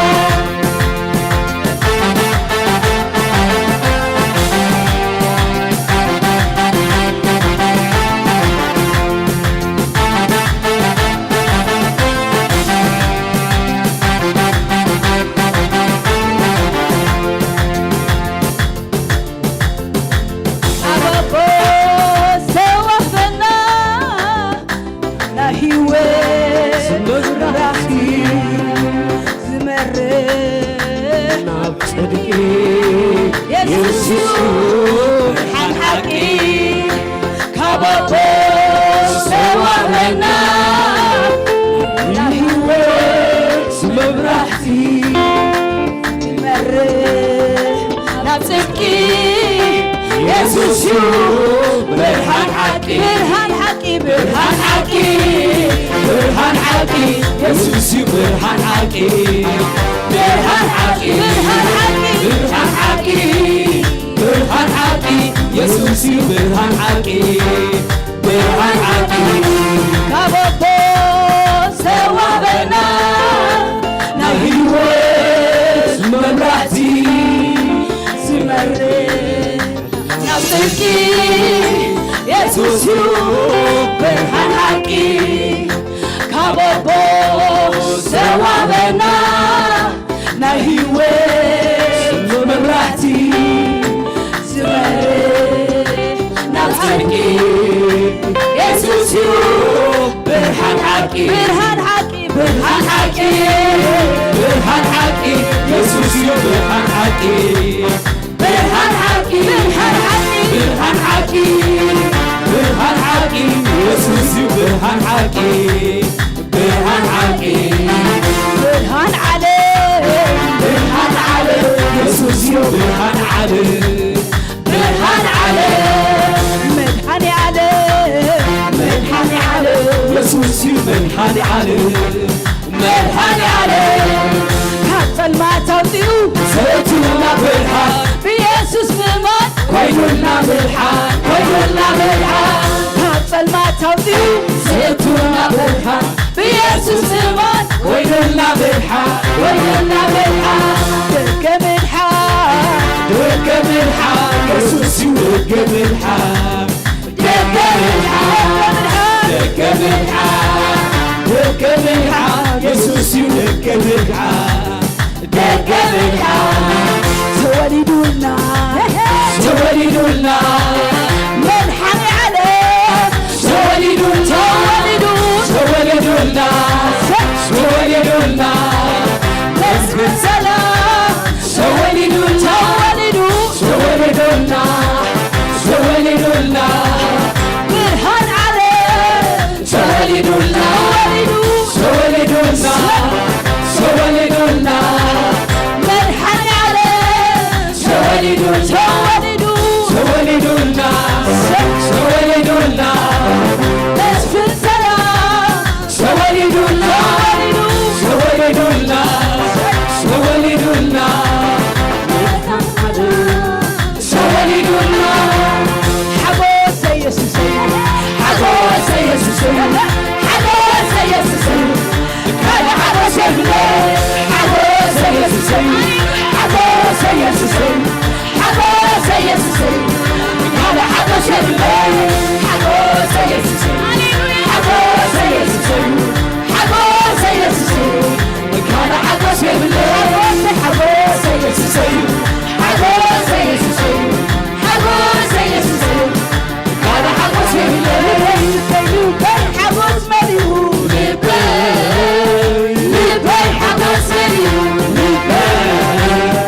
አይልውጠካ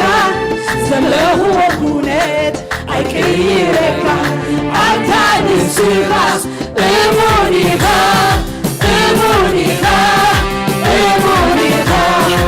ጊዜ ወይ ቦታ ኣይልውጠካ ምርቃብ ወይ ጽስካ ኣይልውጠካ ዘለኽዎ ኩነት ኣይቅይረካ አንተ ንስኻስ እሙን ኢኻ እሙን ኢኻ እሙን ኢኻ ሓጎሰ ኢየሱሰይ ሓጎሰ ኢየሱሰይ ሓጎሰ ኢየሱሰይ ካልእ ሓጎሰ የብለይ ሓጎሰ ኢየሱሰይ ሓጎሰ ኢየሱሰይ ሓጎሰ ኢየሱሰይ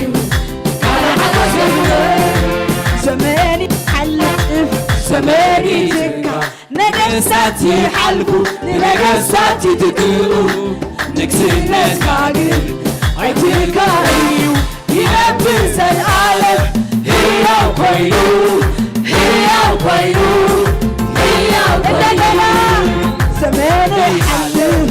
ዘመን ይትካ ነገሥታት ይሓልፉ ነገሥታት ይትክኡ ንግስነትካ ግን ኣይትካእዩ ይነብር ዘለዓለም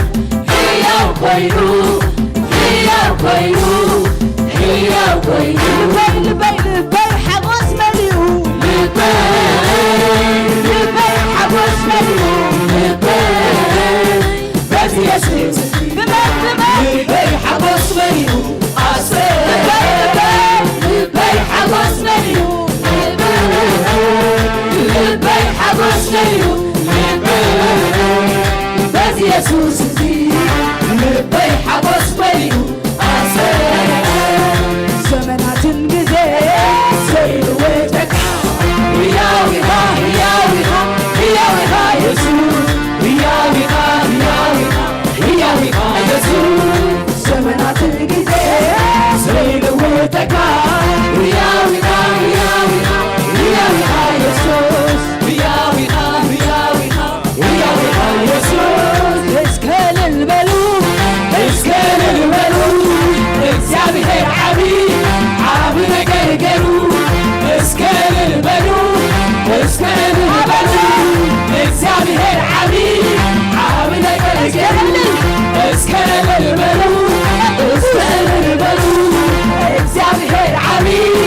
ዓብ ነገር ገይሩ እስከ እልል በሉ እስከ እልል በሉ እግዚአብሔር ዓብይ ዓብ ነገር ገይሩ እስከ እልል በሉ እስከ እልል በሉ እግዚአብሔር ዓብይ ዓብ ነገር ገይሩ ኣለኒ ምስጋና ኣነ ዘቕርበሉ ይግብኦ ኢሞ ተወሳኺ መልሰሉ ኣለኒ ምስጋና ኣነ ዘቕርበሉ ይግብኦ ኢሞ ተወሳኺ መልሰሉ ኣለኒ ምስጋና ኣነ ዘቕርበሉ ይግብኦ ኢሞ ተወሳኺ መልሰሉ ኣለኒ ምስጋና ኣነ ዘቕርበሉ ይግብኦ ኢሞ ተወሳኺ መልሰሉ ምስጋና ምስጋና ምስጋና ምስጋና ኣለኒ ምስጋና ዝህቦ ንዓኻ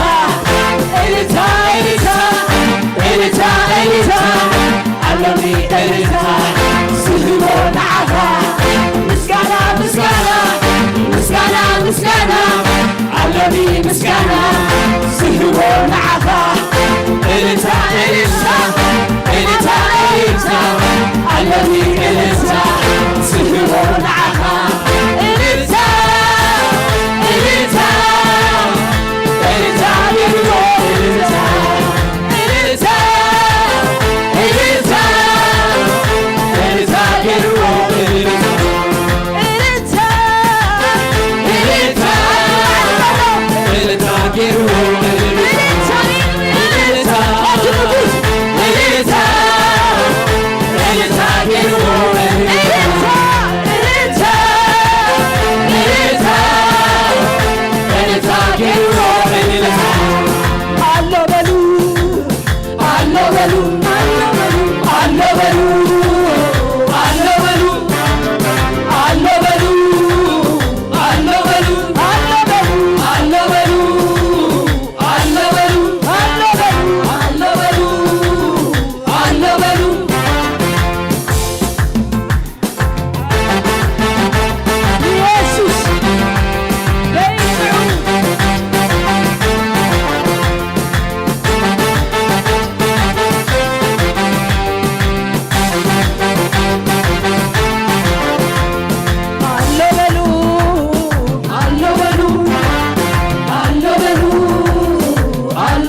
الفلاحة حكايات بشر زمانات والحال حكاية أصرفها يسوع يسوع يسوع يسوع يسوع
سلام كمي تصنيحكم كاب عدنا 4-5 ناي كرييشن مزمورن تغسن عدالي ممتعم الله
ቀዳማይ መዓልቲ ጸልማትን ብርሃንን ፈጠረ።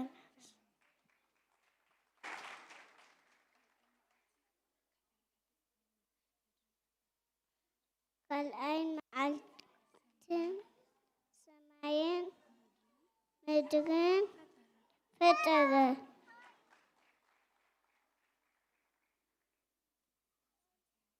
ሳልሳይ መዓልቲ ሰዓርን ከም ከዓይትን telefonha أوتايو لاب آي مالتي ولايك ورهي كرابتي سالو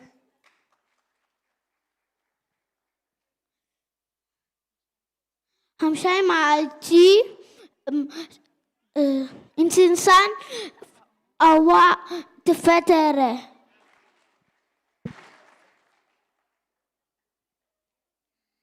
وزابه نكالاتي نبل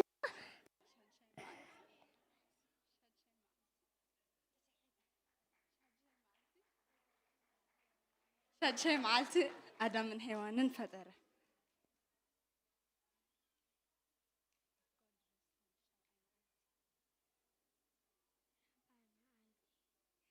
شوي معلتي دما أملاخ عارفة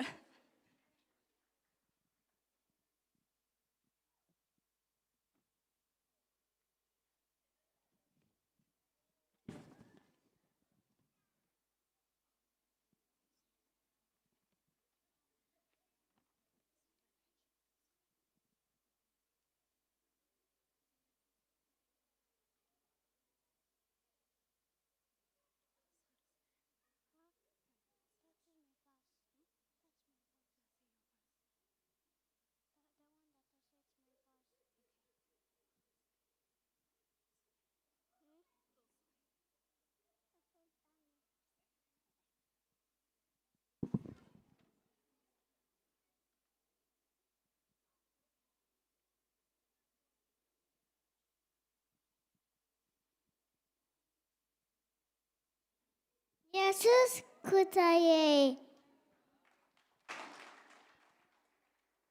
ربعاي معلتي إيكا ورحنك وقت فترة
ካልኣይ መዓልቲ ሰማይን ምድርን ፈጠረ።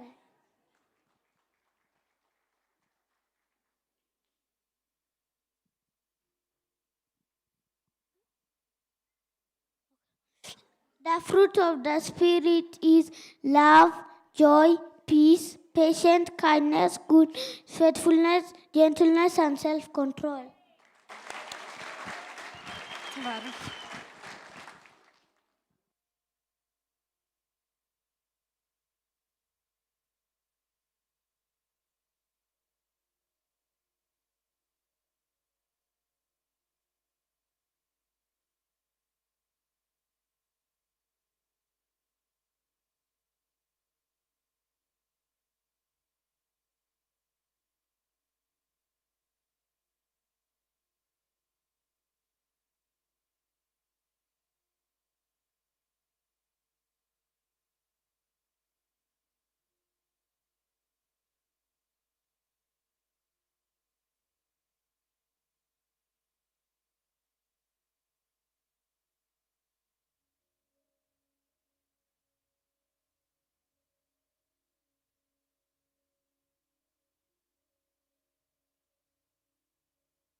ከመይ ጸኒሕኩም ብሩኻት ወለዲ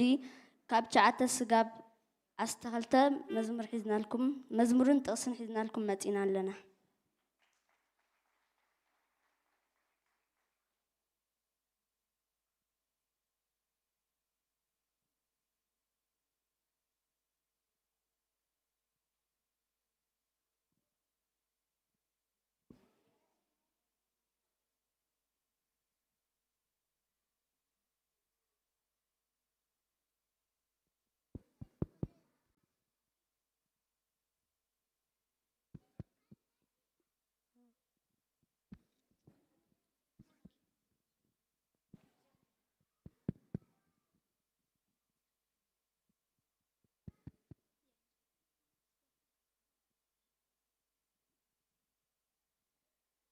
ወንጌል ዮሐንስ 1:18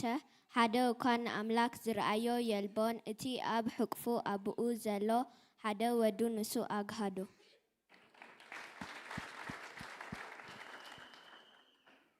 መዝሙር ዳዊት 65:11 ንዓመት ብሳህልኻ ትኽልላ ኣሰርካ ስብሒ የንጸብጽፍ። ትንቢት ናሆም 1:7 ከምዚ ይብል እግዚኣብሔር ሰናይ እዩ ብመዓልቲ ጸበባ ዕርዲ እዩ ነቶም ኣብኡ እተማቐቡ ድማ ይፈልጦም እዩ።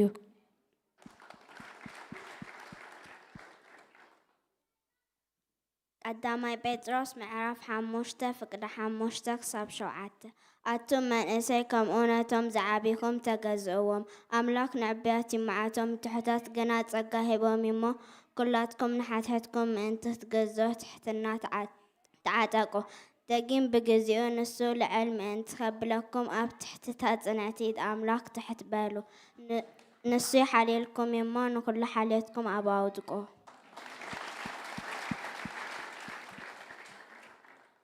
ዝዛቀበልኩም ጥቅሲ መዝሙር ዳዊት 103:1 ነፍሴን እግዚአብሔር ባርኪ ኣብ ውሽጤ ዘለውን ንቅዱስ ስሙን ይባርክ። ነፍሴን እግዚአብሔር ባርኪ ዝተገበልኪ ሰናይ ኩሉ ኣይትረስዒ ንሱ ንኩሉ ኣበሳኺ ዝሓድገልኪ ንኩሉ ሕማምኪ ዝፍውስ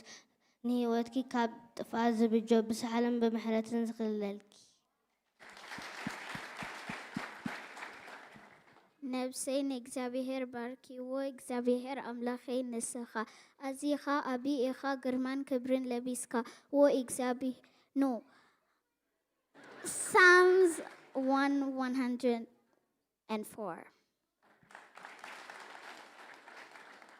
ምዕራፍ 28 ፍቅዲ 7 እግዚአብሔር ሰሓይለን ዋልታይ ንዩ ብኡት ልበይ ብኡት ተዋኪለ ኣናውን ተረዲኤ ስለዚህ ልበይ ፍሳሓለሁ በመዝሙረ ድማ ክውድሶ እየ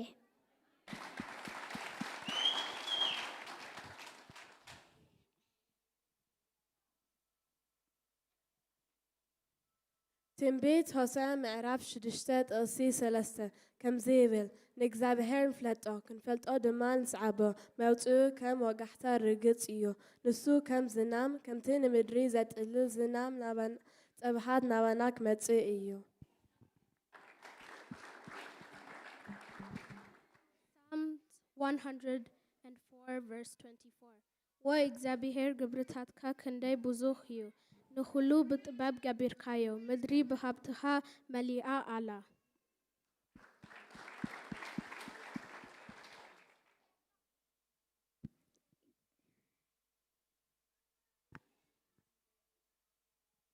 እግዚአብሔር ምሕረት ገይርለይ ካብ ሞት ክሳዕ ዝወድቕ ካብ ሞት ስሒቡ ኣውፂኒ ከተመስግነለይ እየ እሞ ክብርን ምስጋናን ንዕኡ ይኹን ማቴዎስ ምዕራፍ 5 ክስሪ 16 ከምዚ ይብል ከላምላ ከምኡ ከዓ ነቲ ትብግምርዮም ኣብ ሰማይ ዘሎ ኣቦኹም ምእንቲ ከመስግንዎ ብርሃንኩም ኣብ ቅድሚ ሰብ ይብራህ ዮናስ ምዕራፍ 2 ፍቕዲ ካብ 1 ስጋብ 5 ዮናስ ኣብ ከብዲ ዓሳ ኮይኑ ናብ እግዚአብሔር ኣምላኹ ጸለየ በለ ድማ ካብ መከራ ተላዕለ ናብ እግዚአብሔር ኣወኹ ንስኻ ድማ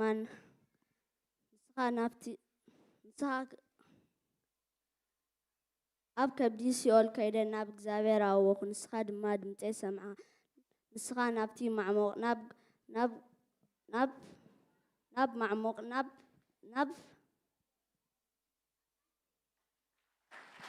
ገርበይ ንምውሓዙን ከበበኒ ማዕበላትካን ንፋስኻን ብልዕለይ ሓለፉ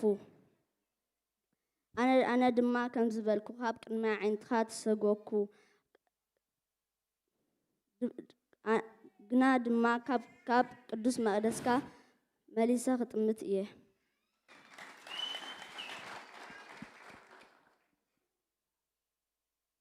መዝሙር ዳዊት ምዕራፍ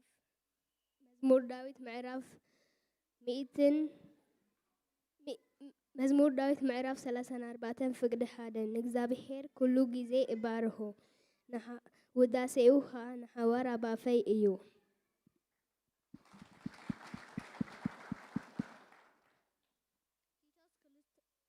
ቲቶስ 2:11 ጸጋ ኣምላኽ ተገሊጹ እሞ ንኹሉ ሰብ እውን ምድሓን ኣምጽኡ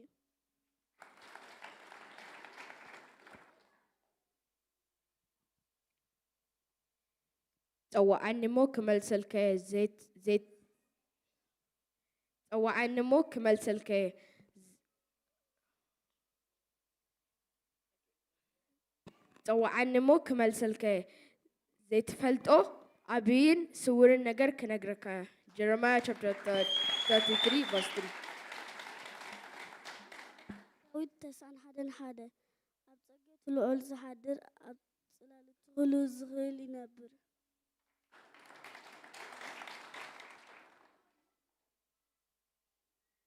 ወንጌል ዮሐንስ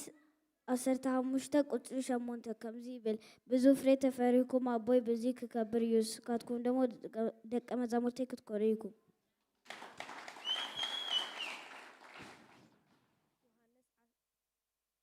ዮሐንስ 16:24 ክሳብ ሕጂ ሓንቲ እኮ ብስማይ ኣይነመንኩምን ሓጎስኩም ምእንቲ ክኸውን ናብ መለክትናኩም ድማ ኢኹም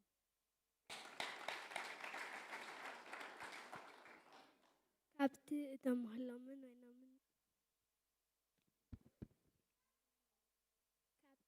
ምህሎምን ወይኖምን ዝበዝሐ ዝሕጎስዎ ሓጓስ ኣብ ልበይ ሓጎስ ኣንበርካ መዝሙር ዳዊት 4:7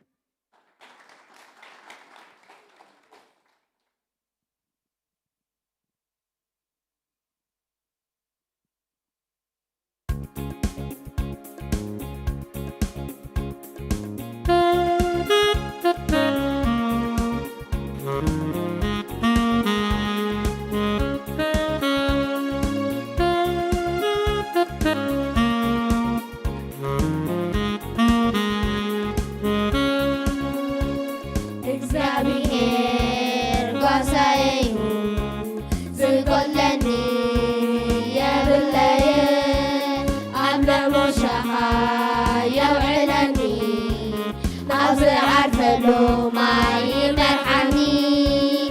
نسون نفسي يدعى نسون نفسي يدعى نسون نفسي يدعى نسون نفسي يدعى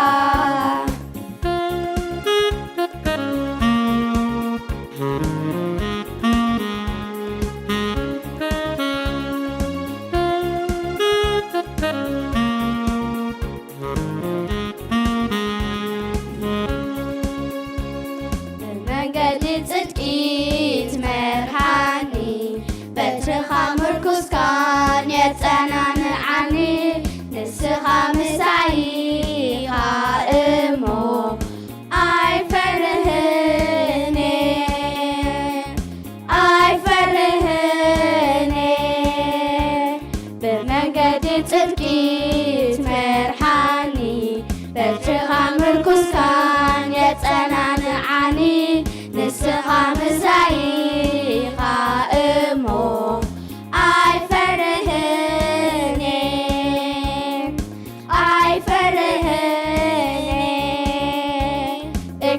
እግዚአብሔር ጓሳዬዩ ዝጎለኒ የብለየን ኣብ ልዕሞ ሻኻ የውዕለኒ ናብ ዝዓርፈሉ ማይ ይመርሓኒ ንሱ ንነፍሰይ የድኣ ንሱ ንነፍሰይ የድኣ ንሱ نسون نفسي يدعى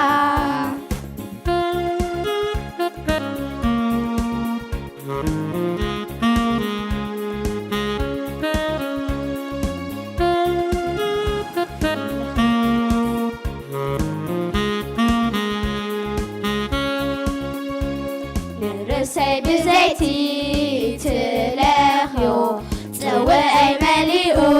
ينجر ببالو نسخة مقاديد سر علي أبيتك كنبرية أبيتك كنبرية أبيتك كنبرية أبيتك كنبرية نرسي بزيتي تلخو صوي مليئو ينجر ببالو نسخة معدي سر علي أبيتك كنبرية أبيتك كنبرية እግዚአብሔር ጓሳዬዩ ዝጎለኒ የብለየ ኣብ ልዕሞ ሻኻ የውዕለኒ ናብ ዝዓርፈሉ ማይ ይመርሓኒ ንሱ ንነፍሰይ የድኣ ንሱ ንነፍሰይ የድኣ ንሱ ንነፍሰይ የድኣ ንሱ ንነፍሰይ የድኣ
سلام نعكم روح حد شعمت كمين لكم سلام دي يس اتابخاتكم سناي جبر زجمر أملاك سعمود أتا كم زحلو وسنتاي جيري الله يلق عليك زابير تردي أيو الله آمين نسمع انتاي جيري الله يلو تردي أيو آمين يكونن ويجلجل يكونن انتاي دا تردي أيو أستوعي ليو الله يزبل زلو نمن تاي انت رأيكمني كاب جزء أدامن هوانن أب معرف سلسة أتحزون وتكتني أدامن هوانن مبسع خبز أتوم كله نحدرك فت أمس لزرائي هواري باولوس مالتي آمين آمين ده لو مدمانتين عخاتكم زاتوت كلكم سناي نجرتاي كجبريو كتسمعوا آمين ده سمع اسك تقعيت عللتها أملاخ دمق زبالة يا قال إخزابير كزارب كله أمون مخاني أملاخ زنقرنا إذا تقصينا إلى معمدنا دماني أموننا أملاخ يزقلت آمين ده يا إياسو خزارب كله ندك إسرائيل انتاي لو مسيلكم كفتن إخزابير إن بيت إسرائيل زاتو لنك قالت حنتكو انتاي جبرتن أي ودقتن إلوام آمين كل عند انتاي كونا تفتسما أملاخيك الحسو سباي كونن كيت عزدما ود سب أي كونن أموننا أملاخ أي لواوتن زيك إير بحر خمزلو كتوكلو خم تخيل يوم تعرف قدس زنقرنا مالك آمين دو آمين دو قال توكلت لنا ديو باركس قال توكلت تزيبلنا نتنو كل أملاخ دمق زبالة تقعيد هابولي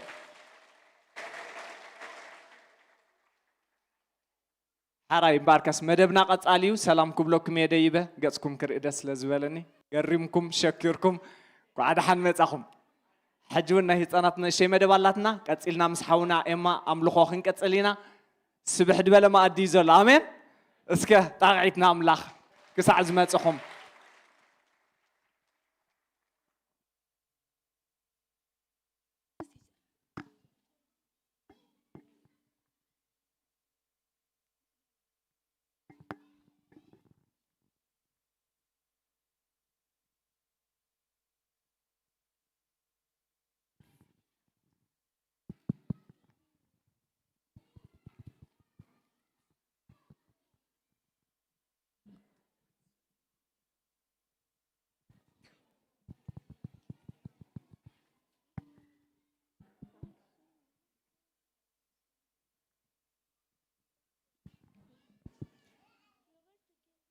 Good evening.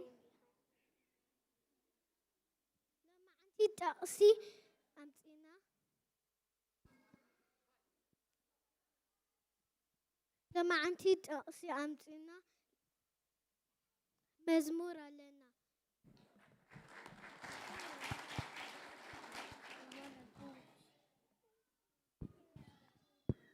I know.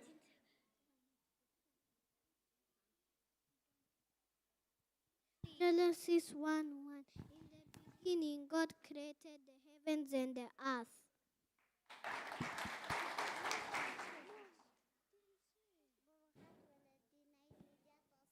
إذلكم متى علىخو. Enjoy. لذات بحال سبيتي نبرت نعملك تفرح سبيتي نبرت. Sarah said, God مهر كله. نبقولوس تن إلى سمعت أملاك كعالي باخفتنا السن بيتان تتميقا أنا كم أملاك سبيتي تاريخو مني بيتي أديكم تأمتو بلتهم بروخات ولدي نايليديا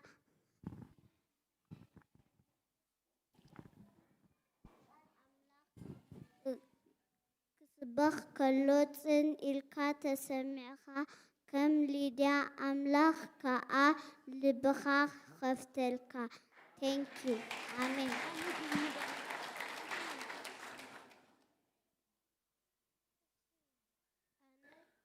أنا ديبورا كساب ستنسى أب إسرائيل أدا كوينا كساب ستنسى أب إسرائيل أنا ديبورا كساب ستنسى أب إسرائيل أدا كوينا كساب ستنسى أب إسرائيل أب إسرائيل هلاقو تسانو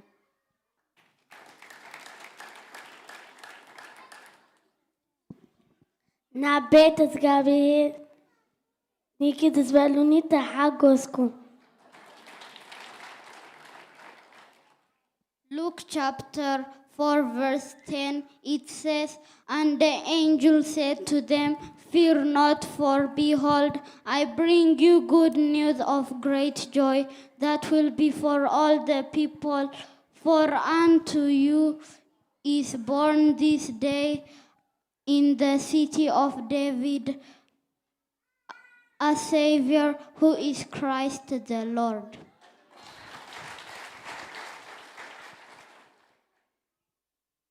ማቴዎስ 19:26 ነቶም ደይከኣሎም ንኣምላኽ ከኣለዩ Sarah said, God will make me laugh.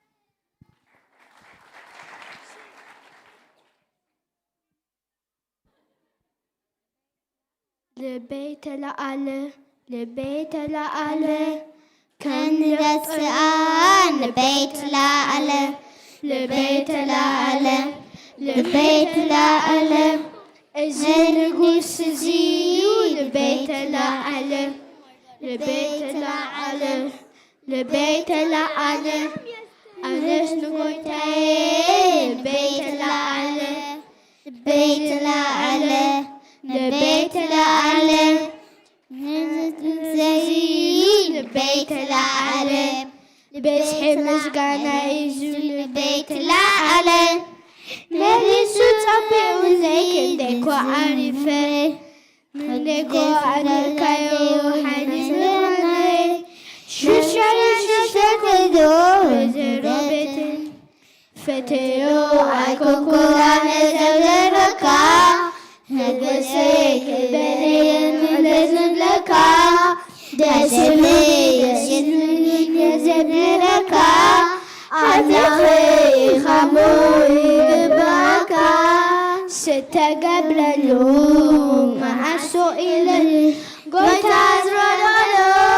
عفو يغدد قطر زيبلو ألف مسكنا أمغلس وقتك يملكنا مع السؤال قلت عفو يكفر قطر زيبلو على تسكنا ماذا تسوقتي يملكنا لبي حقوس ملئو لبي حقوس ملئو بس يسوس زي لبي حقوس ملئو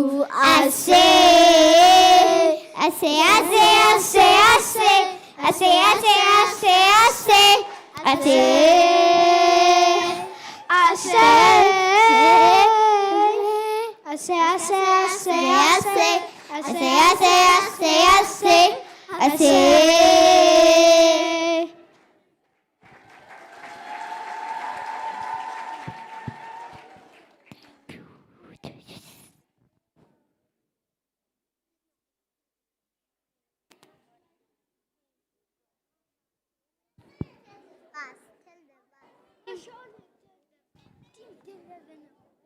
ቆሎሴ ምዕራፍ 1 ጥቕሲ 13 እቲ ኣቦ ካብ ስልጣን ጸልማት ዘውፅኣና ናብታ መንግስቲ ፍቁር ውዱን ሃእተወና ኣሜን። As for me and my house, we will serve the Lord. ልበይ ብእግዚአብሔር ሕጎስ ኣሎ ቀርነይ ብእግዚአብሔር ክብ ይብል ኣሎ ብምድሓነይ ተሓጎሰ እየ እሞ ኣፈይ ናብ ጸላእቲ ሃህ የብሎም።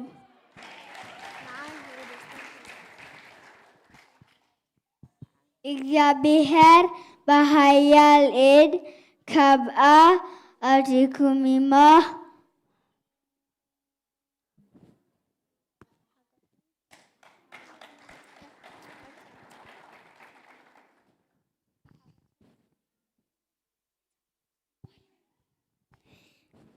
ካልካል ነግረ ብብራቲ ብገደይ ብርሃን እዩ ንዓይሁ ደስታን ክብረትን ሓጎስን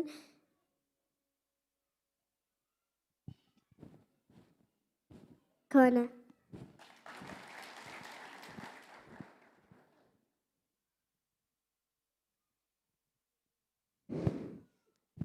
ዘፍጥረት 39 ጥቕሲ 2 ከምዚ ይብል እግዚኣብሔር ምስ ዮሴፍ ነበረ እሞ ንሱ ዕዮኡ ዝቐንዓሉ ሰብኣይ ኮነ ኣብ ቤት እቲ ግብፃዊ ጎይትኡ ድማ ነበረ ንሁ ኣነ ባርያ እግዚኣብሔር ከም ዘረባሃ ይኾነለይ ገዲፈኪ ብድሕሪት ክምለስ ግድ ኣይትበልኒ ኣብቲ ተኸድዮ ይኸይድ ኣብቲ ተሓድዮ ይሓድር ኣምላኽኪ ኣምላኸይ እዩ ህዝብኺ ህዝበይ ኣብቲ ትሞትሉ ይመውት ኣብቲ ትቕበርዮ ይቕበር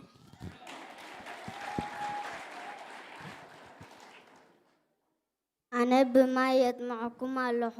እዚ ካባይ ዝዓቢ ግና ብሓውን ብመንፈስ ቅዱስን ከጥምዐኩም እዩ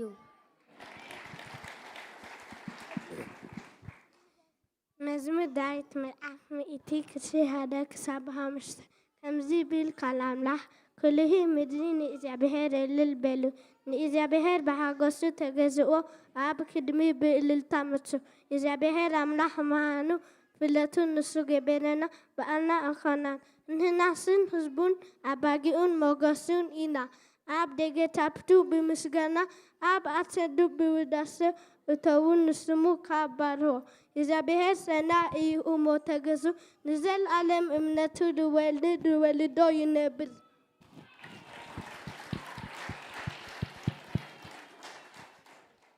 Elijah and Elisha were walking. Then Elisha went to one of Elijah's disciples, and then he asked. Then the disciple said that Elijah will be gone. Then Elisha went to Elijah. Then he said, "Is it really you who are going to heaven in a chariot with an angel and fire?"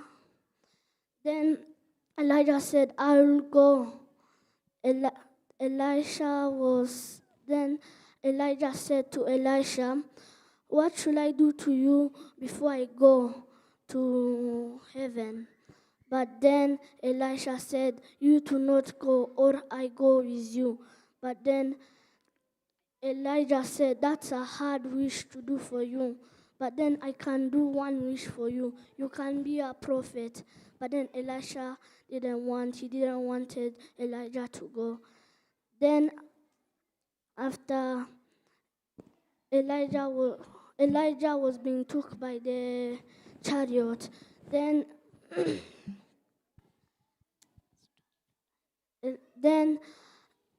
Elisha cried, and then he drew Elijah's coat. Then he teared his clothes. Then he went to the disciples. Then a soldier was seeing everything. He told one of the soldiers. Then the soldiers wanted to kill Elisha and the king. But then Elisha had some bodyguards that were the angels. Then when the soldiers came to kill Elisha, the angels came and made them blind. Then he took them to a king in a horse. Then he went to a king. The king wanted to kill them, but then he told them, "Let them have a feast." Then they eat then they go to their house.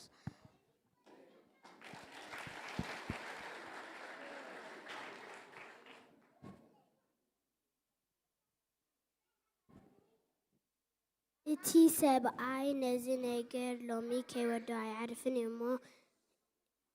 ነቲ ነገር ከመይ ገይሩ ከም ዝውዶ ክሳዕ ትርኢ ስቕበል እዛ ጓለይ ወንጌል ሉቃስ ምዕራፍ 1 ጥቕሲ 45 ከምዚ ይብል እቲ ካብ እግዚኣብሔር እተነግረላ ቃል ክፍጸም እዩ እሞ እታ ዝኣመነት ብርኽቲ እያ።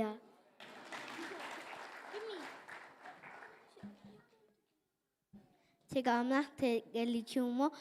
nuhul heb mo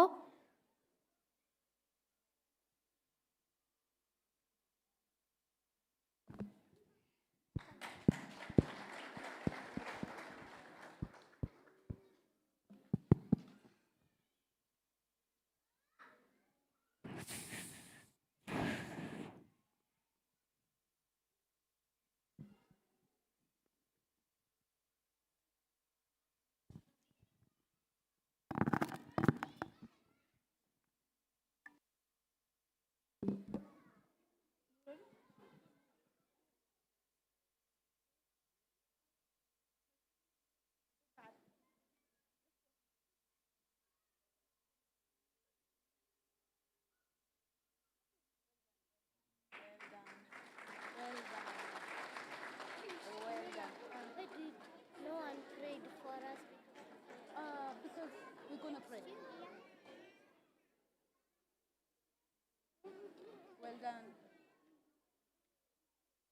Well done.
سلامكم يبزح قدسان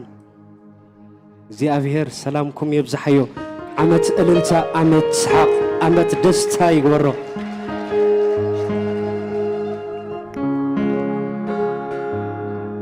እግዚአብሔር እንደገና ከነመስግኖይና ነተዓበ አምላኽ ዓቢኻ እንዳበልና ከነመስግኖይና ከም ብዝሕ ዕቤቱ ከም ብዝሕ ምሕረቱ ኣብ መዝሙር ዳዊት ሃይሉ ንእግዚአብሔር ኣመስግንዎ ሃሌሉያ ንእግዚአብሔር ኣመስግንዎ ከም ብዝሕ ዕቤቱ ከም ብዝሕ ለውሃቱ ببجنا بمسنقو بإللتا أمسجنو نتعب أملاك هاليلويا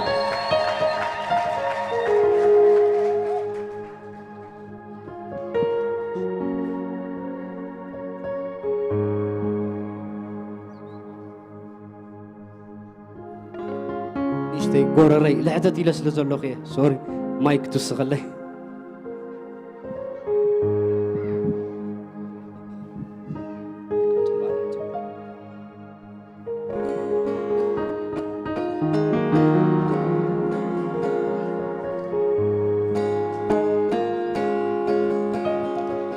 نعبيتك خزنتو مسقانا خوري كزمرالك انا كي قلتوناتك فغري نعبيتك خزنتو مسقانا خوري كزمرالك انا كي قلتوناتك فغري سلازي قبرلنا خلو انتاينا ونغرب اللو بعثف ندرب المسقانا يقبان يسس بيتانا سلازي قبرلنا خلو انتاينا ونغرب اللو بعثف ندرب المسقانا يقبان يسس بيتانا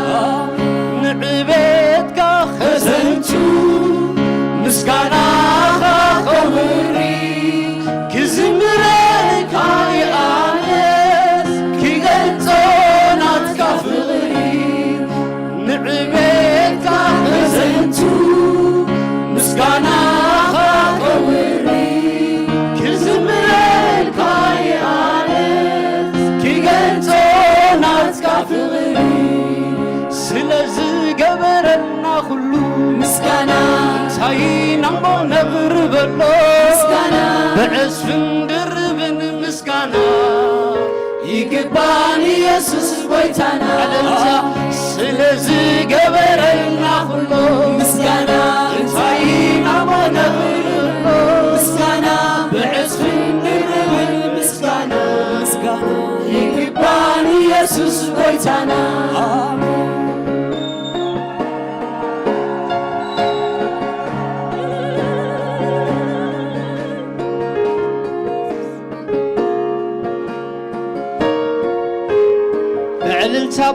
بعللتا نزعب أملاخ أم مقدسو هاليلويا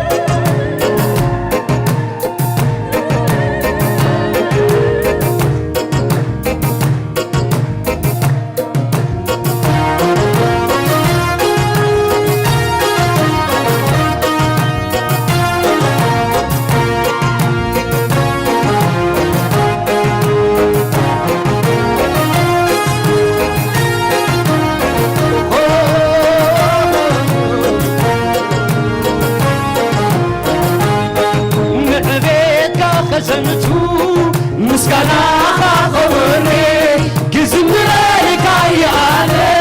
كي قلتونا تكفري نعبيك كزنتو مسكانا خاوري كزمري كاياني كي قلتونا تكفري سنتي قبرنا كله مسكانا تاينا من نقرب له مسكانا عسر بالمسكانا يسوس بيتنا سلزي قبرنا كله مسكانا انتاينا ما نغرب له مسكانا الاسم نغرب مسكانا يجباني يسوس بيتنا نعبيك خزنتو مسكانا قولي كزمريك يا آله كي قلتونا تكفري نعبيك خزنتو مسكانا قولي كزمريك يا آله كي قلتونا تكفري سلزي قبرنا كله مسكانا انتاينا ونغرب له مسكانا بعزف نرب المسكانا يقباني يسوس بيتنا سلزي قبرنا كله مسكانا انتاينا ونغرب له مسكانا بعزف نرب المسكانا يقباني يسوس بيتنا سلزي قبرنا كله مسكانا انتاينا ونغرب له مسكانا بعزف نرب المسكانا يقباني يسوس بيتنا كرت زي بلو سلطان منقص أملاك عبي عبين وينو كرت زي بلو سلطان منقص أملاك عبي عبين وينو كرت زي بلو سلطان منقص أملاك عبي عبين وينو كرت زي بلو سلطان منقص أملاك عبي عبين وينو سمعيت إذني سمعيني حجك أملاكي هي مسكرين سمعيت إذني سمعيت إذني سمعيني حجك أملاكي هي مسكرين سمعيت ترت زي بلو سلطان منقصو أملاكي عبيد عبين بينو ترت زي بلو سلطان منقصو أملاكي عبيد عبين بينو سمعيت إذني سمعيني حجك أملاكي هي مسكرين سمعيت إذني وده أملاك زلوه هيوت علوه هيوت علوه هيوت علوه ويتا يسوس زلوه هيوت علوه هيوت علوه هيوت علوه هيوت بهيوتو زي حلم كم عيني ما يزفلفل زي العالم زمبر زي العالم زمبر زي العالم زمبر هيوات بهيواتو زي حلم أم حتى شر السلام زي العالم زمر زي العالم زمر زي العالم زمر يسوس ጎይታ ምዃኑ ዝኣመነ ዝመስከረ ንሱ ደሓነ በቓል ሓቂ ኣሚኑ ዝተወልደ ዳግም ዝተወልደ ኣምላኽ ወልደ ጎይታ ኢየሱስ ምዃኑ ዝኣመነ ዝመስከረ ንሱ ኣምላኽ በቓል ሓቂ ኣሚኑ ዝተወልደ ዳግም ዝተወልደ ኣምላኽ ወልደ ህይወት ብህይወቱ ሕሩይ ዘርኤ ንዘለዓለም ዘይጠፍ ዘለዓለም ነባሪ ዘለዓለም ነባሪ ዘለዓለም ነባሪ ህይወት ብህይወቱ ሓድሽ ፍጥረት ዓሌትቶም ቅዱሳን ናይ ኣምላኽ ቤተሰብ ናይ ኣምላኽ ቤተሰብ ናይ ኣምላኽ ቤተሰብ ኢየሱስ ጎይታ ምዃኑ ዝኣመነ ዝመስከረ ንሱ ደሓነ በቓል ሓቂ ኣሚኑ ዝተወልደ ዳግም ዝተወልደ ንሱ ደሓነ ወደ ኣምላኽ ዘለዎ ህይወት ኣለዎ ህይወት ኣለዎ ህይወት ኣለዎ ኢየሱስ ጎይታ ምዃኑ ዝኣመነ ዝመስከረ ንሱ ደሓነ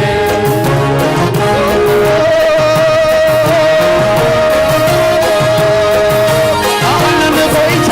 ክዝምረሉ ኣነ ንጎይታ ክዝምረሉ ኣነ ንኢየሱስ ኣነ ንኢየሱስ ኣነ ንኢየሱስ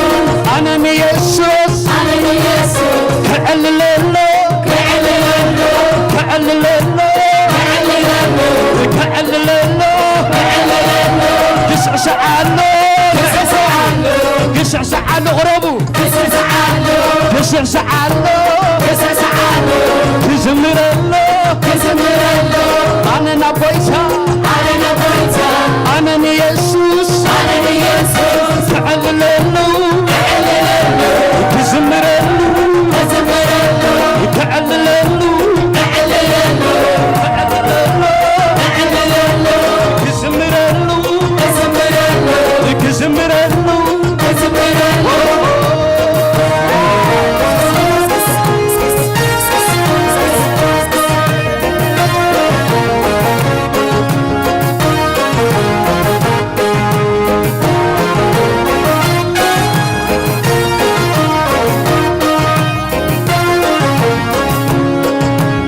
ኢየሱስ ጎይታ ምዃኑ ዝኣመነ ዝመስከረ ንሱ ደሓነ ኢየሱስ ጎይታ ምዃኑ ዝኣመነ ዝመስከረ ንሱ ደሓነ በቓል ሓቂ ኣሚኑ ዝተወልደ ዳግም ዝተወልደ ኣምላኽ ወልደ ሕሩይ ዘርኤ ዓሌትቶም ቅዱሳን ናይ ኣምላኽ ቤተሰብ ናይ ኣምላኽ ቤተሰብ ናይ ኣምላኽ ቤተሰብ ህይወት ብህይወቱ ፍሉይ ፍጥረት ዓሌትቶም ቅዱሳን ናይ ኣምላኽ ቤተሰብ ናይ ኣምላኽ ቤተሰብ ናይ ኣምላኽ ቤተሰብ ኢየሱስ ጎይታ ምዃኑ ዝኣመነ ዝመስለ ንሱ ደሓነ በቓል ሓቂ ኣሚኑ ዝተወልደ ዳግም ዝተወልደ ኣምላኽ ወልደ ንዕቤትካ ኸዘንቱ ምስጋና ኸውኒ ትዝምረካ የኣነ ክገልጾ ናትካ ብቕኔ ንዕቤትካ ኸዘንቱ ምስጋና ኸውኒ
نغويتا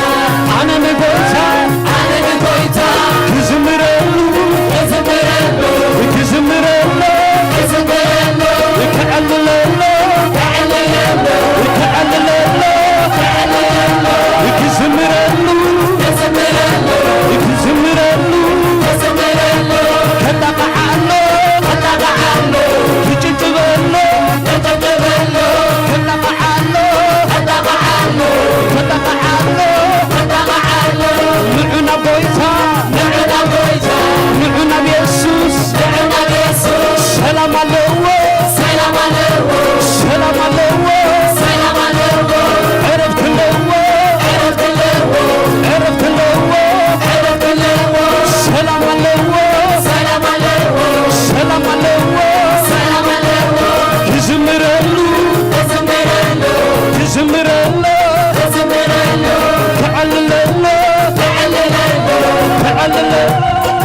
ነገር አሉ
نعنا بيسوس نعنا بيسوس نعنا بيسوس نعنا بيسوس سلام عليه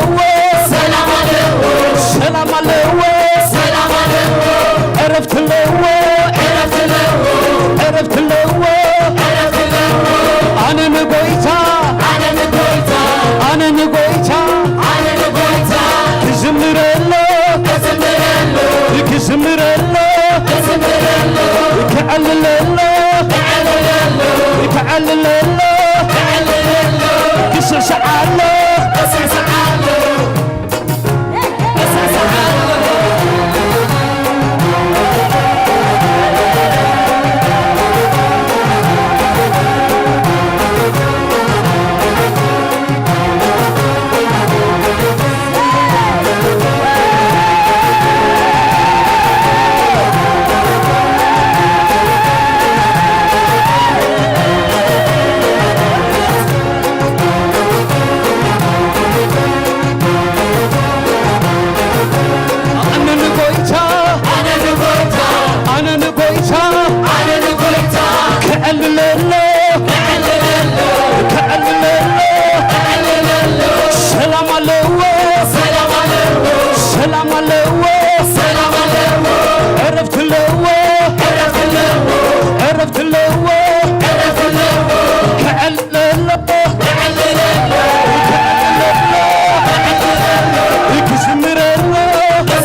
እግዚአብሔር ባርኩም ዘመንኩም ብሩክ ይሁን ቴንክ ዩ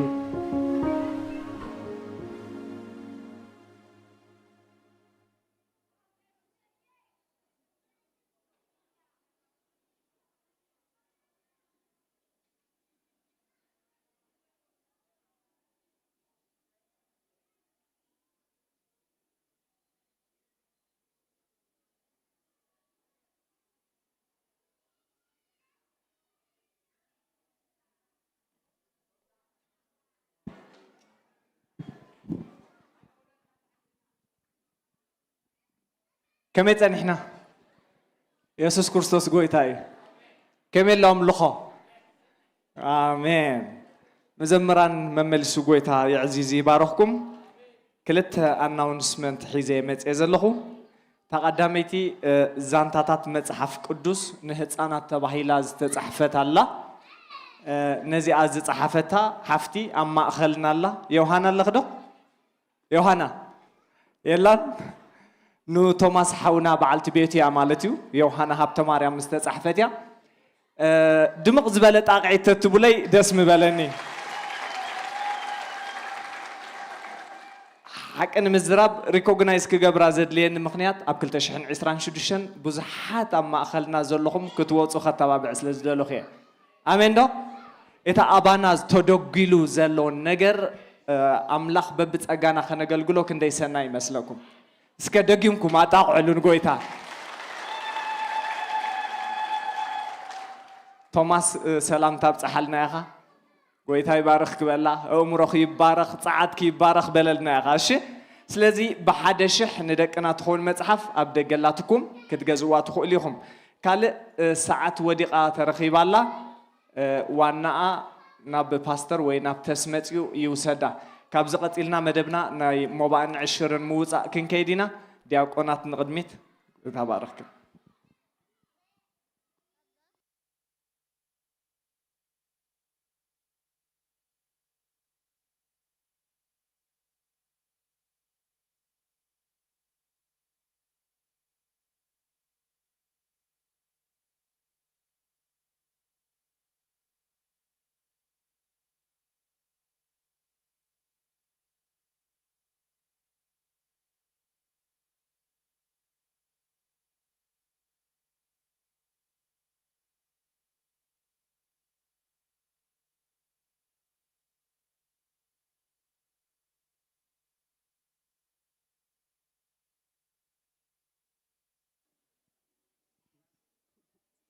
ሃሌሉያ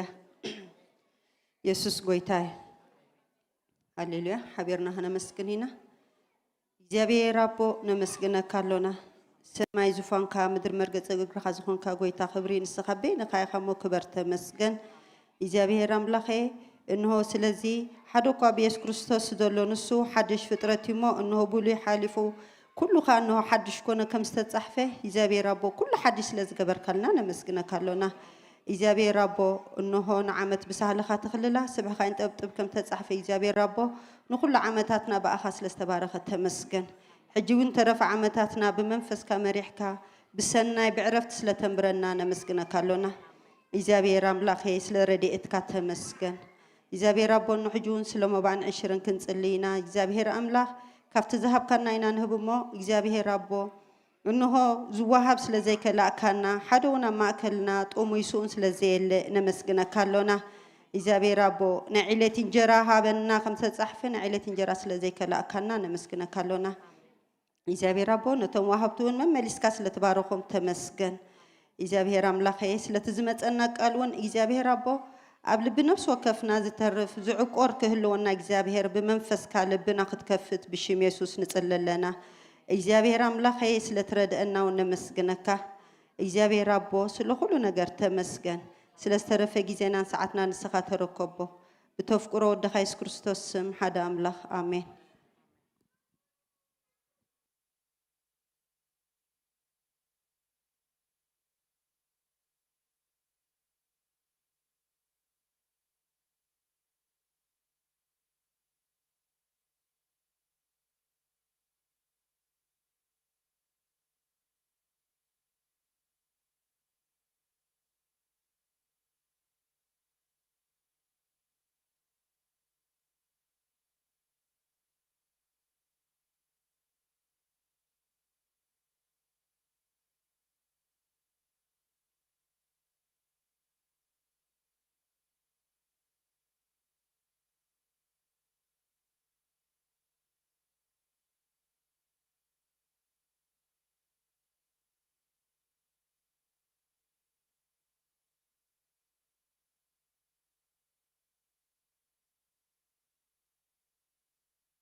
يسوسي كم لخكاي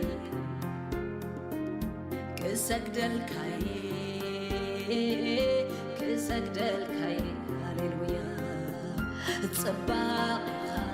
النار إخو كلوتي نعخاك مسلي هاليلويا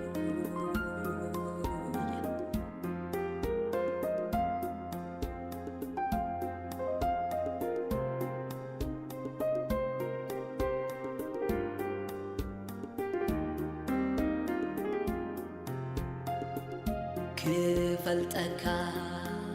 أمرو هبكا أطبقني نلبي رتيعك ماريخني تصوعيت فقرخا فتي عنك جزاك هاليلويا كفلتك أمرو هبكا أقربكني نلبي فورك ماريخني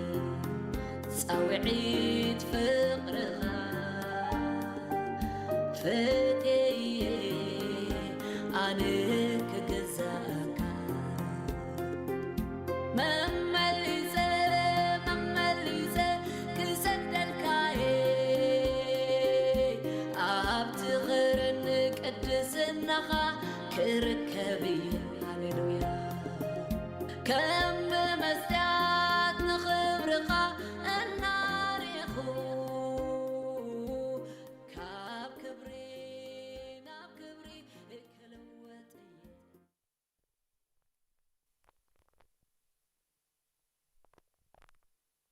ኢየሱስ ጎይታ እዩ ኢየሱስ ጎይታ እዩ ክብርና አምላኽ ይኹን እንኳዕ ፀሓና ደኺምና ዲና ናይ ኣምልኾ ምሸት ያለው ማዓንቲ ደኺመ ዝበሃል የለን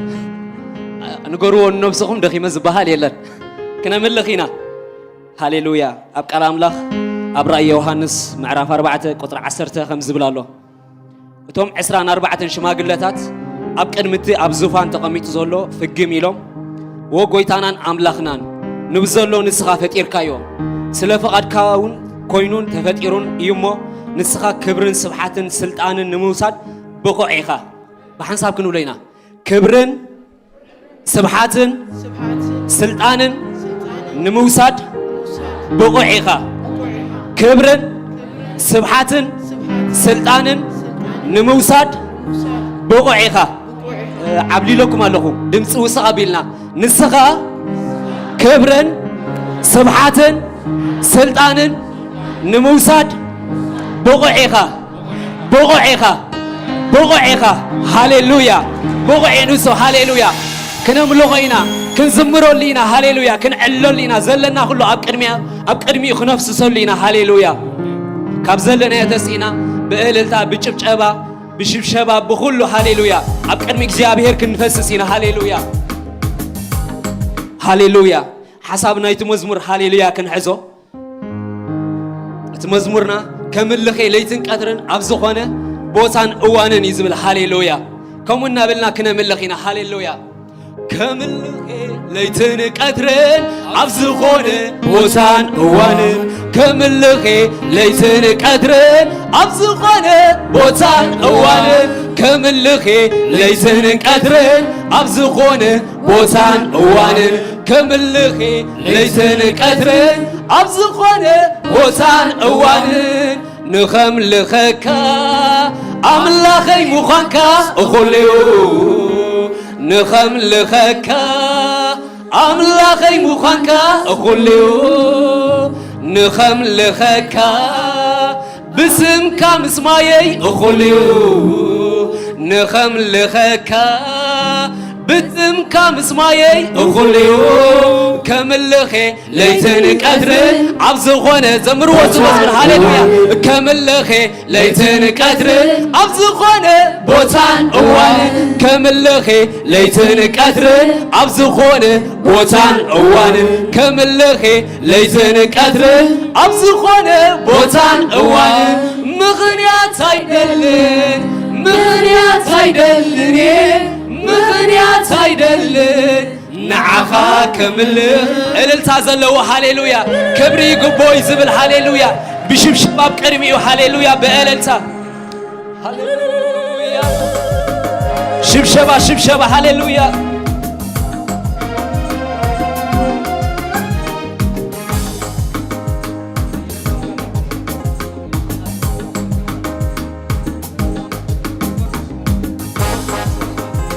እልልታ ዘለዎ እልልታ ሃሌሉያ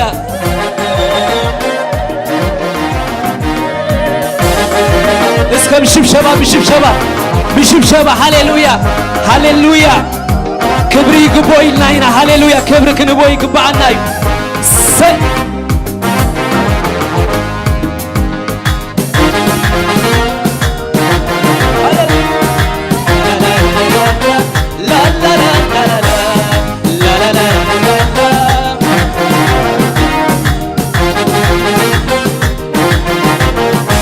ምኽንያት አይደልኔ ንኸምልኸካ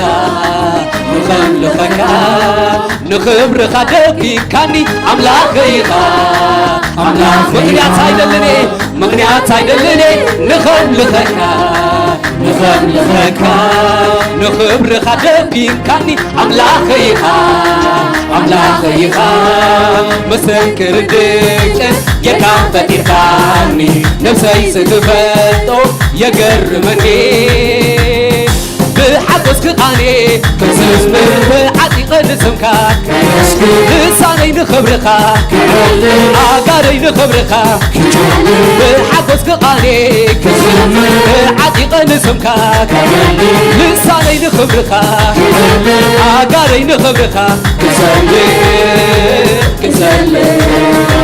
كزلي نخملخك أملاخي مخانك خليو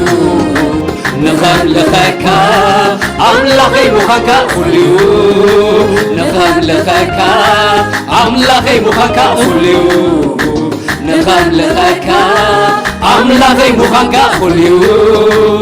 كملخي ليتن قدر عبتقول وطن أول كملخي ليتن قدر عبتقول وطن أول كملخي ليتن قدر عبتقول وطن أول كملخي ليتن قدر عبتقول وطن أول مغريات عيدل مغريات عيدل مغريات عيدل نعم كمل مغريات عيدل مغريات عيدل مغريات عيدل شباب بشوف شباب كمل لخي ليتن قدر عبتقول بشوف شباب كل اسمي بشوف شباب هللويا اسم أملاك شوف شباب شوف شباب كمل لخي ليتن قدر عبتقول وطن كمل لخي ليتن قدر عبتقول وطن مغريات عيدل مغريات عيدل مغريات عيدل نعم كمل مغريات عيدل مغريات عيدل مغريات عيدل نعم كمل نخملخك بسم كم سمايي خليو نخملخك بسم كم سمايي خليو نخملخك بسم كم سمايي خليو نخملخك بسم كم سمايي خليو كملخي ليتن قدر عبتقول وطن كملخي ليتن قدر عبتقول كملخي ليتن قدر عبتقول كملخي ليتن قدر عبتقول مغنيات عيدل مغنيات عيدل مغنيات عيدل نعم كمل مغنيات عيدل مغنيات عيدل مغنيات عيدل نعم كمل نخملخك بسم كم سمايي خليو نخملخك بسم كم سمايي خليو نخملخك أملاخي مخانك خليو نخملخك أملاخي مخانك خليو كملخي ليتن قدر عبتقول وطن كملخي ليتن قدر عبتقول وطن كملخي ليتن قدر عبتقول وطن كملخي ليتن قدر مغنيات عيدل مغنيات عيدل مغنيات عيدل مغنيات عيدل نعم كمل مغنيات عيدل مغنيات عيدل مغنيات عيدل نعم كمل عبتتودى عبتتفطم نبراي كوينو بتم زتعم نبراي كوينو بتم زتعم بزينا تيسراح يسوس بمماني سليطون رحابوت كوينو لي سليطون رحابوت كوينو لي عبتتودى عبتتفطم نبراي كوينو بتم زتعم نبراي كوينو بتم زتعم بزينا تيسراح يسوس بمماني سليطون رحابوت كوينو لي سليطون رحابوت كوينو لي قنبل مسكانا جيكايو بقبي مسكانا جيكايو سرحي مسكانا جيكايو علالي مسكانا قنبل مسكانا جيكايو بقبي مسكانا جيكايو سرحي مسكانا جيكايو سليخا مزمار نحاقا برداس سليخا مزمار نسمكا بغداس نحرقي سنيوكو كماسي وركاي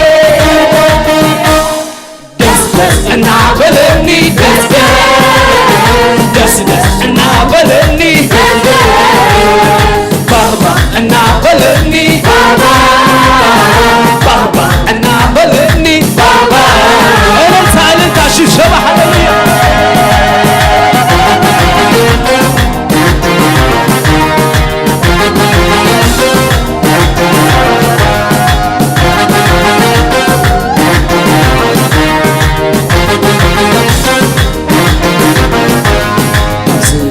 ዝተወድአ ኣብዚ ተፈጸመ ናብራይ ኮይኑ ፍጹም ዝተዓመ ናብራይ ኮይኑ ፍጹም ዝተዓመ ብዘይናተይ ስራሕ ኢየሱስ ብምማነይ ሰሊጡን ንረሓቦት ኮይነይ ሰሊጡን ንረሓቦት ኮይነይ ኣብዚ ተወድአ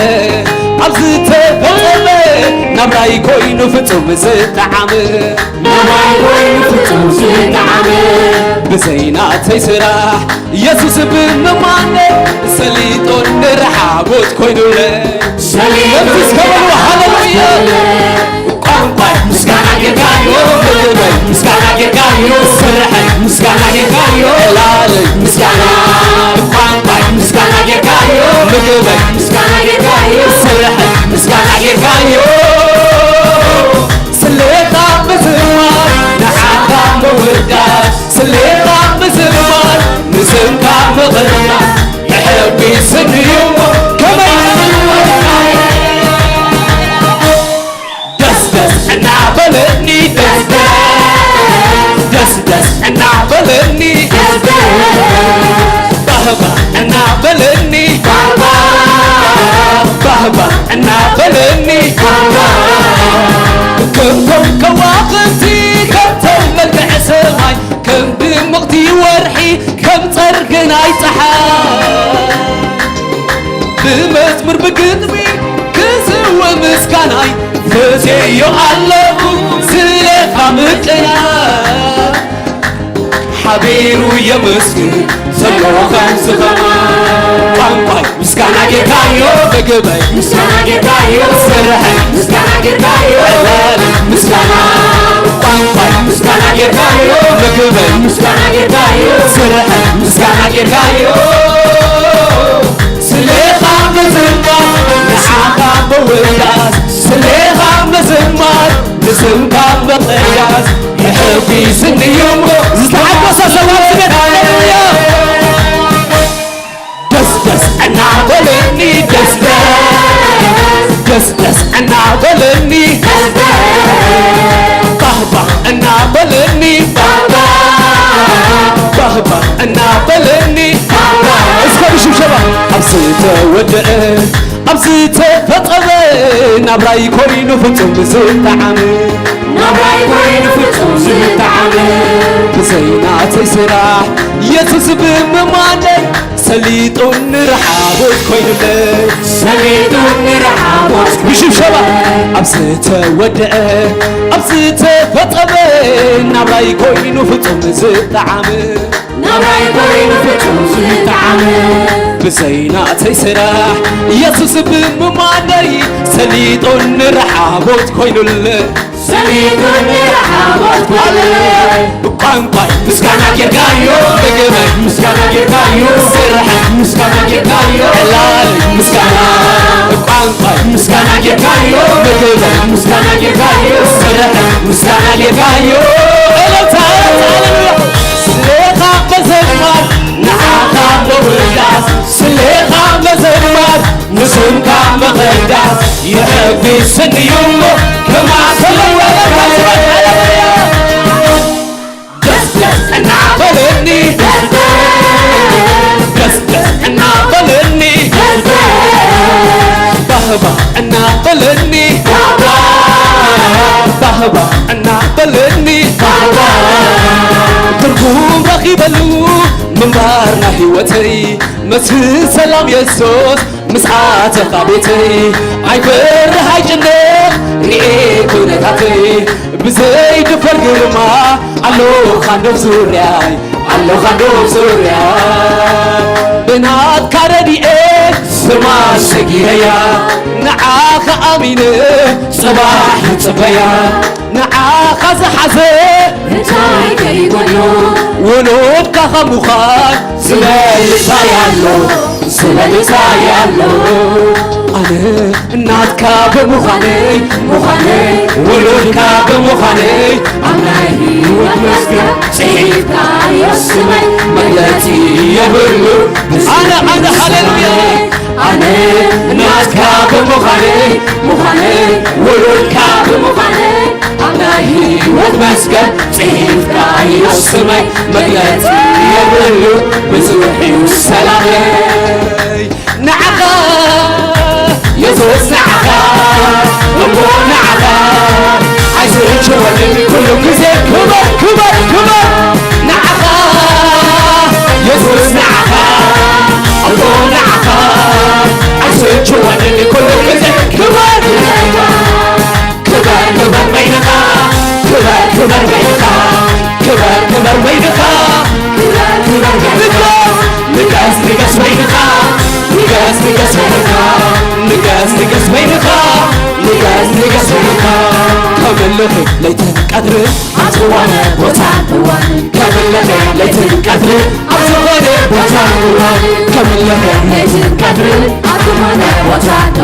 ከመለኺ ለይትን ቀትሪ ኣብ ዝኾነ ቦታ ምኽንያት አይደል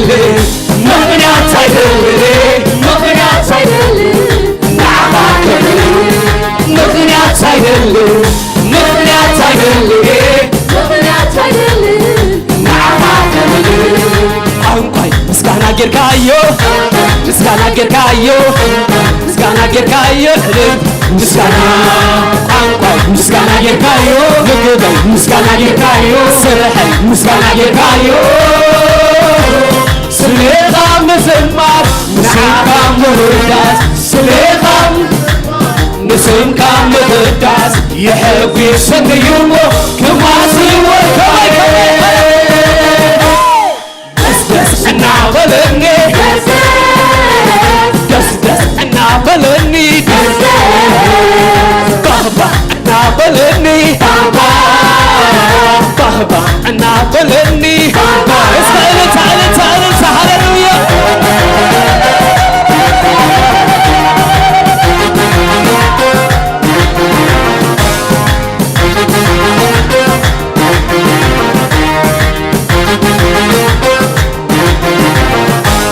የከፍታ ዘመን የብርሃን ሕይወት የሚጨምር ሰላም የሚጨምር ደስታ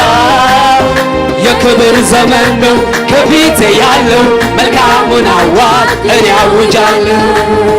ጨለማው አልፎ ያለቀስኩበት እረ ብርሃን ሆኗል በእኔስ ሕይወት ዓለም ሁሉ ይስማ ይወቅልኝ ምክንያቱ ኢየሱስ ነው ኢየሱስ አንተ በማመኔ አንተ በማመኔ አንተ በማመኔ ውድዬ አንተ በማመኔ አንተ በማመኔ አንተ በማመኔ ባርነቴ ቀርቶ ወራሽ ሆንኩኝ ይሁንልህ ምስጋና እስከ ሽብሸባ ሽብሸባ ይሁንልህ አምልኮ ይሁንልህ ይሁንልህ ምስጋና ይሁንልህ ዝማሬ ይሁንልህ አምልኮ ይሁንልህ የከፍታ ዘመን የብርሃን ሕይወት የሚጨምር ሰላም የሚጨምር ደስታ የክብር ዘመን ነው ከፊቴ ያለው መልካሙን አዋጅ ጨለማው አልፎ ያለቀስኩበት ዛሬ ብርሃን ሆኗል አውጆ ዝመዝሙር ሃሌሉያ ዓለም ሁሉ ይስማ ይህ ይወቅልኝ ምክንያቱ ይሄ ኢየሱስ ኢየሱስ አንተ በማመኔ አንተ በማመኔ አንተ በማመኔ ውድዬ አንተ በማመኔ አንተ በማመኔ አንተ በማመኔ ባርነቴ ቀርቶ ወራሽ ሆንኩኝ ይሁንልህ ምስጋና ሽብሸባ ዝማሬ አምልኮ ጌታዬ ይሁንልህ ምስጋና ዝማሬ አምልኮ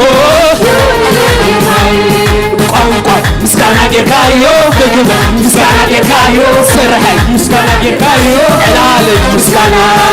ቋንቋ ምስጋና ጌርካዮ ምግብ ምስጋና ጌርካዮ ስርሐይ ምስጋና ጌርካዮ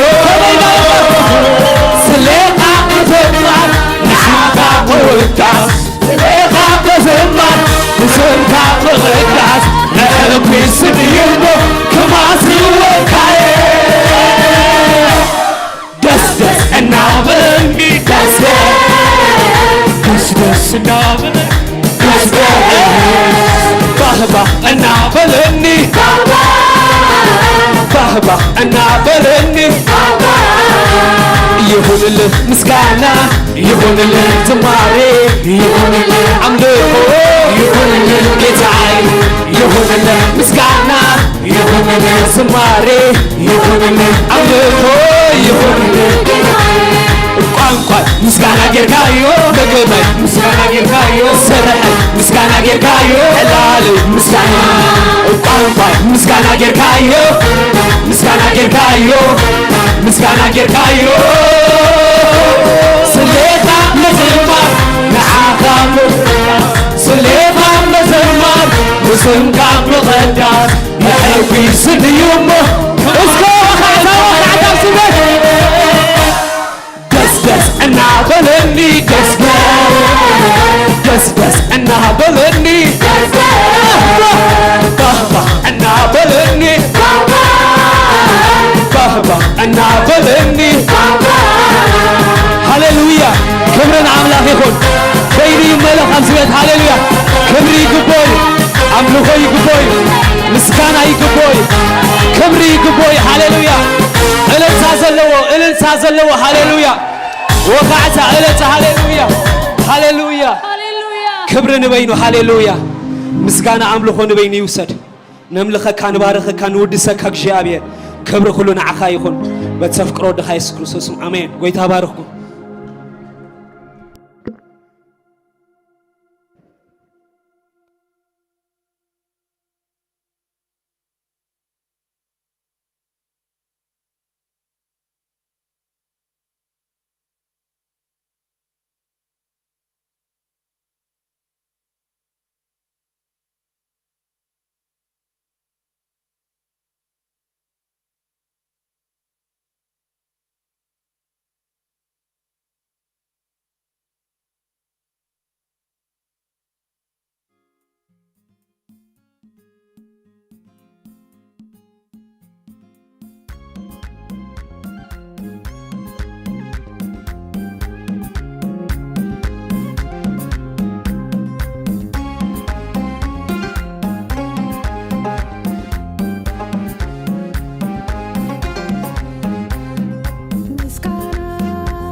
سلام بروخات ولدي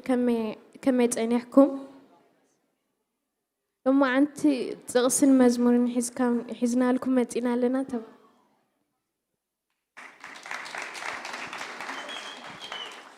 نبيت እግዚአብሔር ንኺድምስ ወርኒ ተሓጎስኩ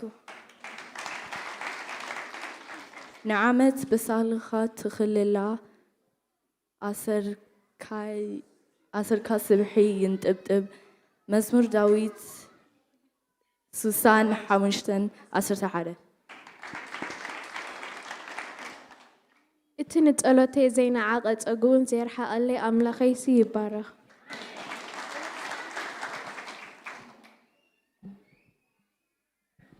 ቀዳማይ ዮሐንስ ምዕራፍ 4 ጥቅሲ 4 ኣቱም ደቀ ንስኻትኩም ካብ እግዚአብሔር ኢኹም ካብ ኣምላኽ ኢኹም ካብቲ ኣብ ዓለም ዘሎስ እቲ ኣባኻትኩም ዘሎ ስለ ዝዓቢ ንስኻትኩም በሊፅኩምዎም ኢኹም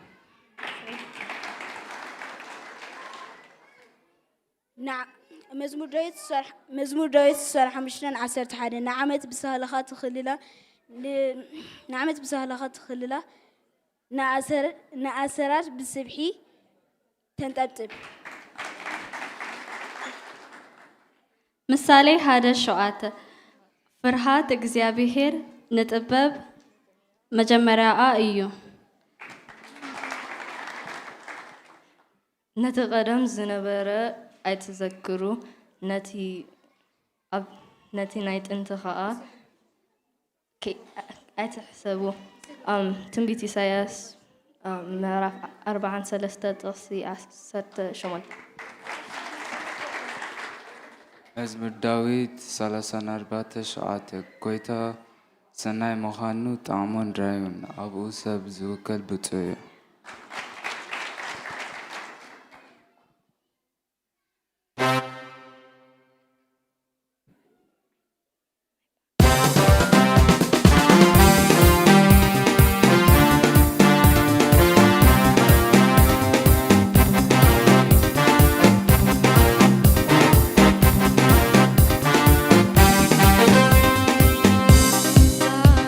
ሰባት ሪኤ ክሓልፍ ከለኹ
كملنا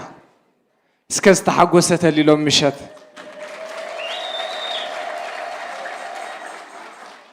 بمحرته بسهلو نزعمت زياخ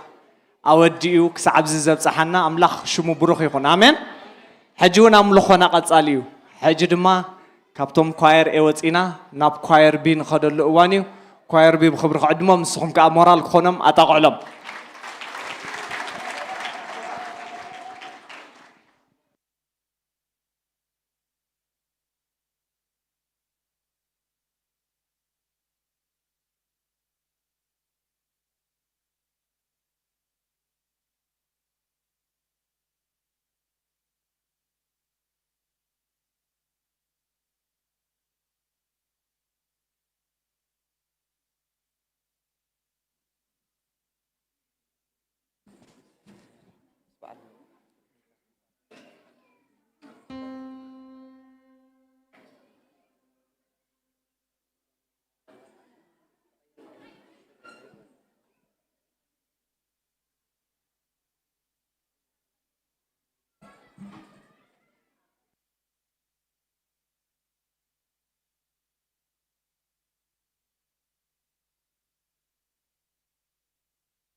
Can you come?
Shalom Kudusan kemiyam sina.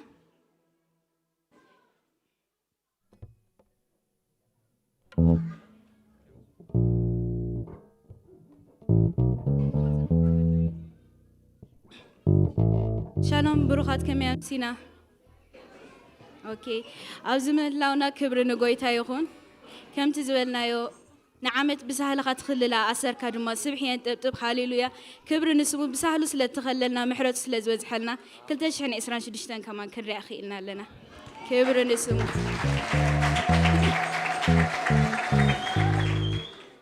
حجر ما سلا محرت سلا فور نجزا بهر كنا مسكونينا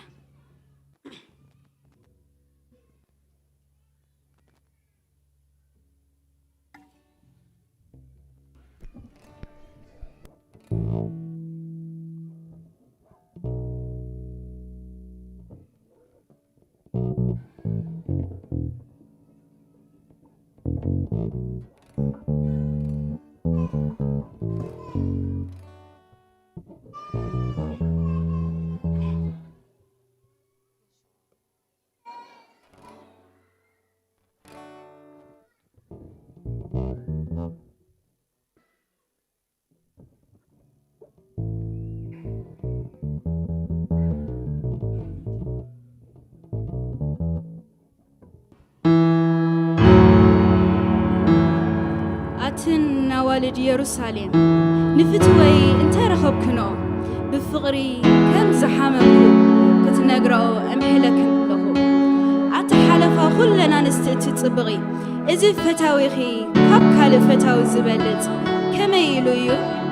كم زيجيركي تمحل الناس إذا فتاويخي كاب فتاوي دو يبلتي فتويسي خاب عسرت الشح التمرت صعدانك أي حنيو هاليلويا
ዘለዎ ዕላማ ፍርዩ ኣባይ ዘለዎ ዕላማ ፍርዩ ኣባይ ዘለዎ ዕላማ ፍርዩ ኣባይ ዘለዎ ዕላማ ፍርዩ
አቤቱ ምሕረት እግዚአብሔር በዚሁ አብልለኝ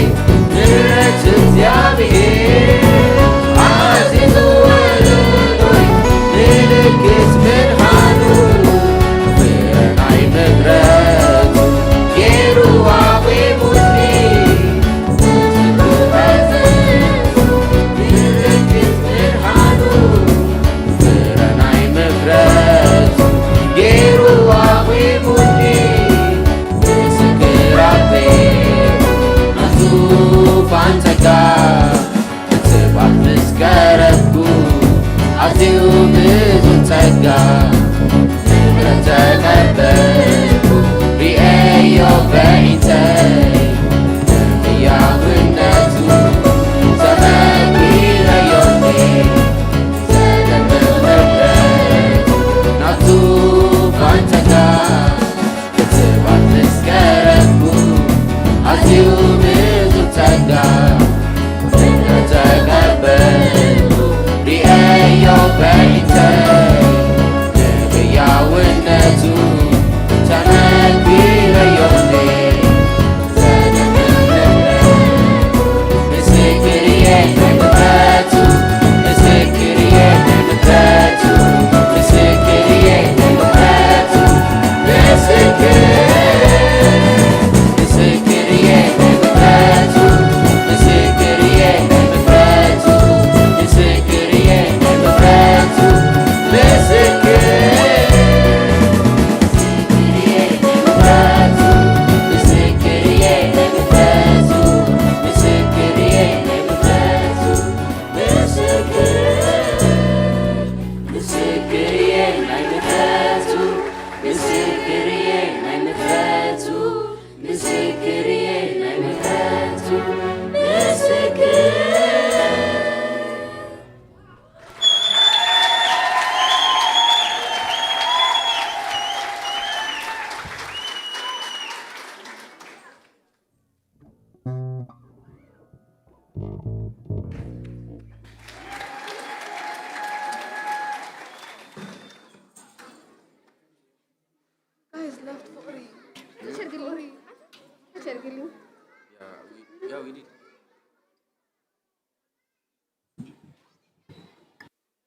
ኢየሱስ ክርስቶስ ጎይታ እዩ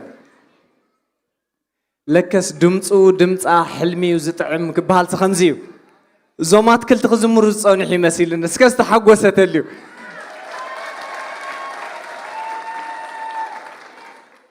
ዘይደፋፋእ ድምፂ ኣብ በቦትኡ ዝኣተወ ዝሰጠመ ጎይታ ይዕዚዙ ይባርኽኩም እስከ በልዎም ቃል በረኸት ኣውፅእሎም ሃሌሉያ ሓደ ነገር መፀኒ ነይራ ውሽጠይ እታ ማሕበር ኣምላኽከ ኣብ ዓለም ዘላስ ከምዚ ዓይነት ውህደት ተዝህልዋ ክብል ፀኒሐ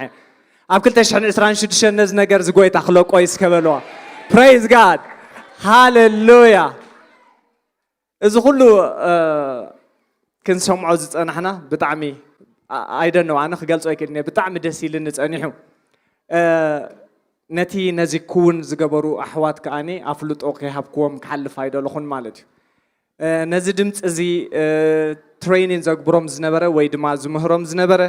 ሓውና ክብሪ ኣብ እዩ ማለት ኣብዚ ቅድሜና ፀንሐ ድምቕ ዝበለ ጣቕዒት ሃቡለይ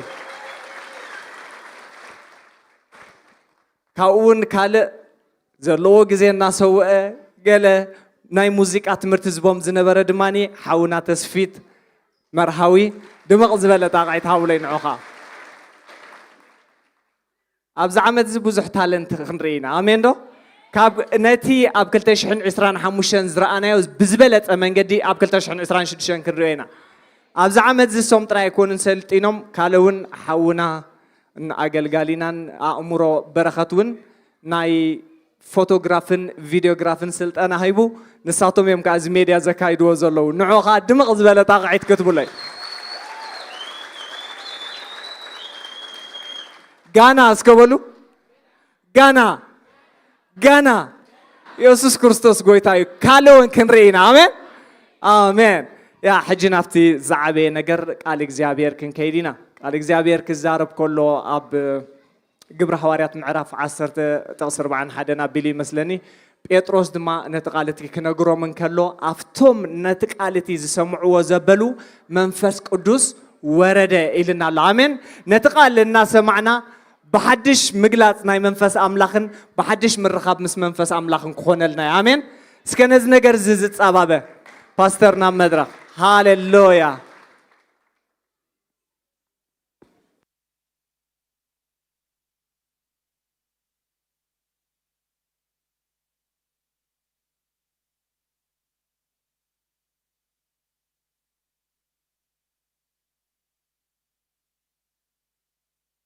هاليلويا كبرنا أملاخ يكون يسوع كريستوس قويتايو يسوع كريستوس قويتايو يزبر زلخو آمين كبرنا أملاخ يكون قال يخاطكم زي مبرهات بزحي دو حناس لزلو يريكم نيزلخو أغاش سنبت بوغرنا كن قبلوكمينا جيشكم زمصاخم حواتنا ما خلنا ندحر لكم كنكم جين ويلكم كبلكم يفتو مالت እግዚአብሔር ይመስገን ኮሙን ፓስተር حرقوت برهانونا منغونالو يا ويلكم ፓስተር እግዚአብሔር ይባርካ ويلكم بلله ሰንበቱን ቃል እግዚአብሔር ከገልግለና ይክብርና አምላክ ይሁን አሜን አሜን ዶክ ሰማዕ አለኹም ዶ እግዚአብሔር ሰናዩ አሜን እግዚአብሔር ሰናይ እዩ محرتها እግዚአብሔር ሰናዩ እግዚአብሔር ሰናዩ እግዚአብሔር ሰናዩ እግዚአብሔር ሰናዩ كل ጊዜ ጥራ ይደዳ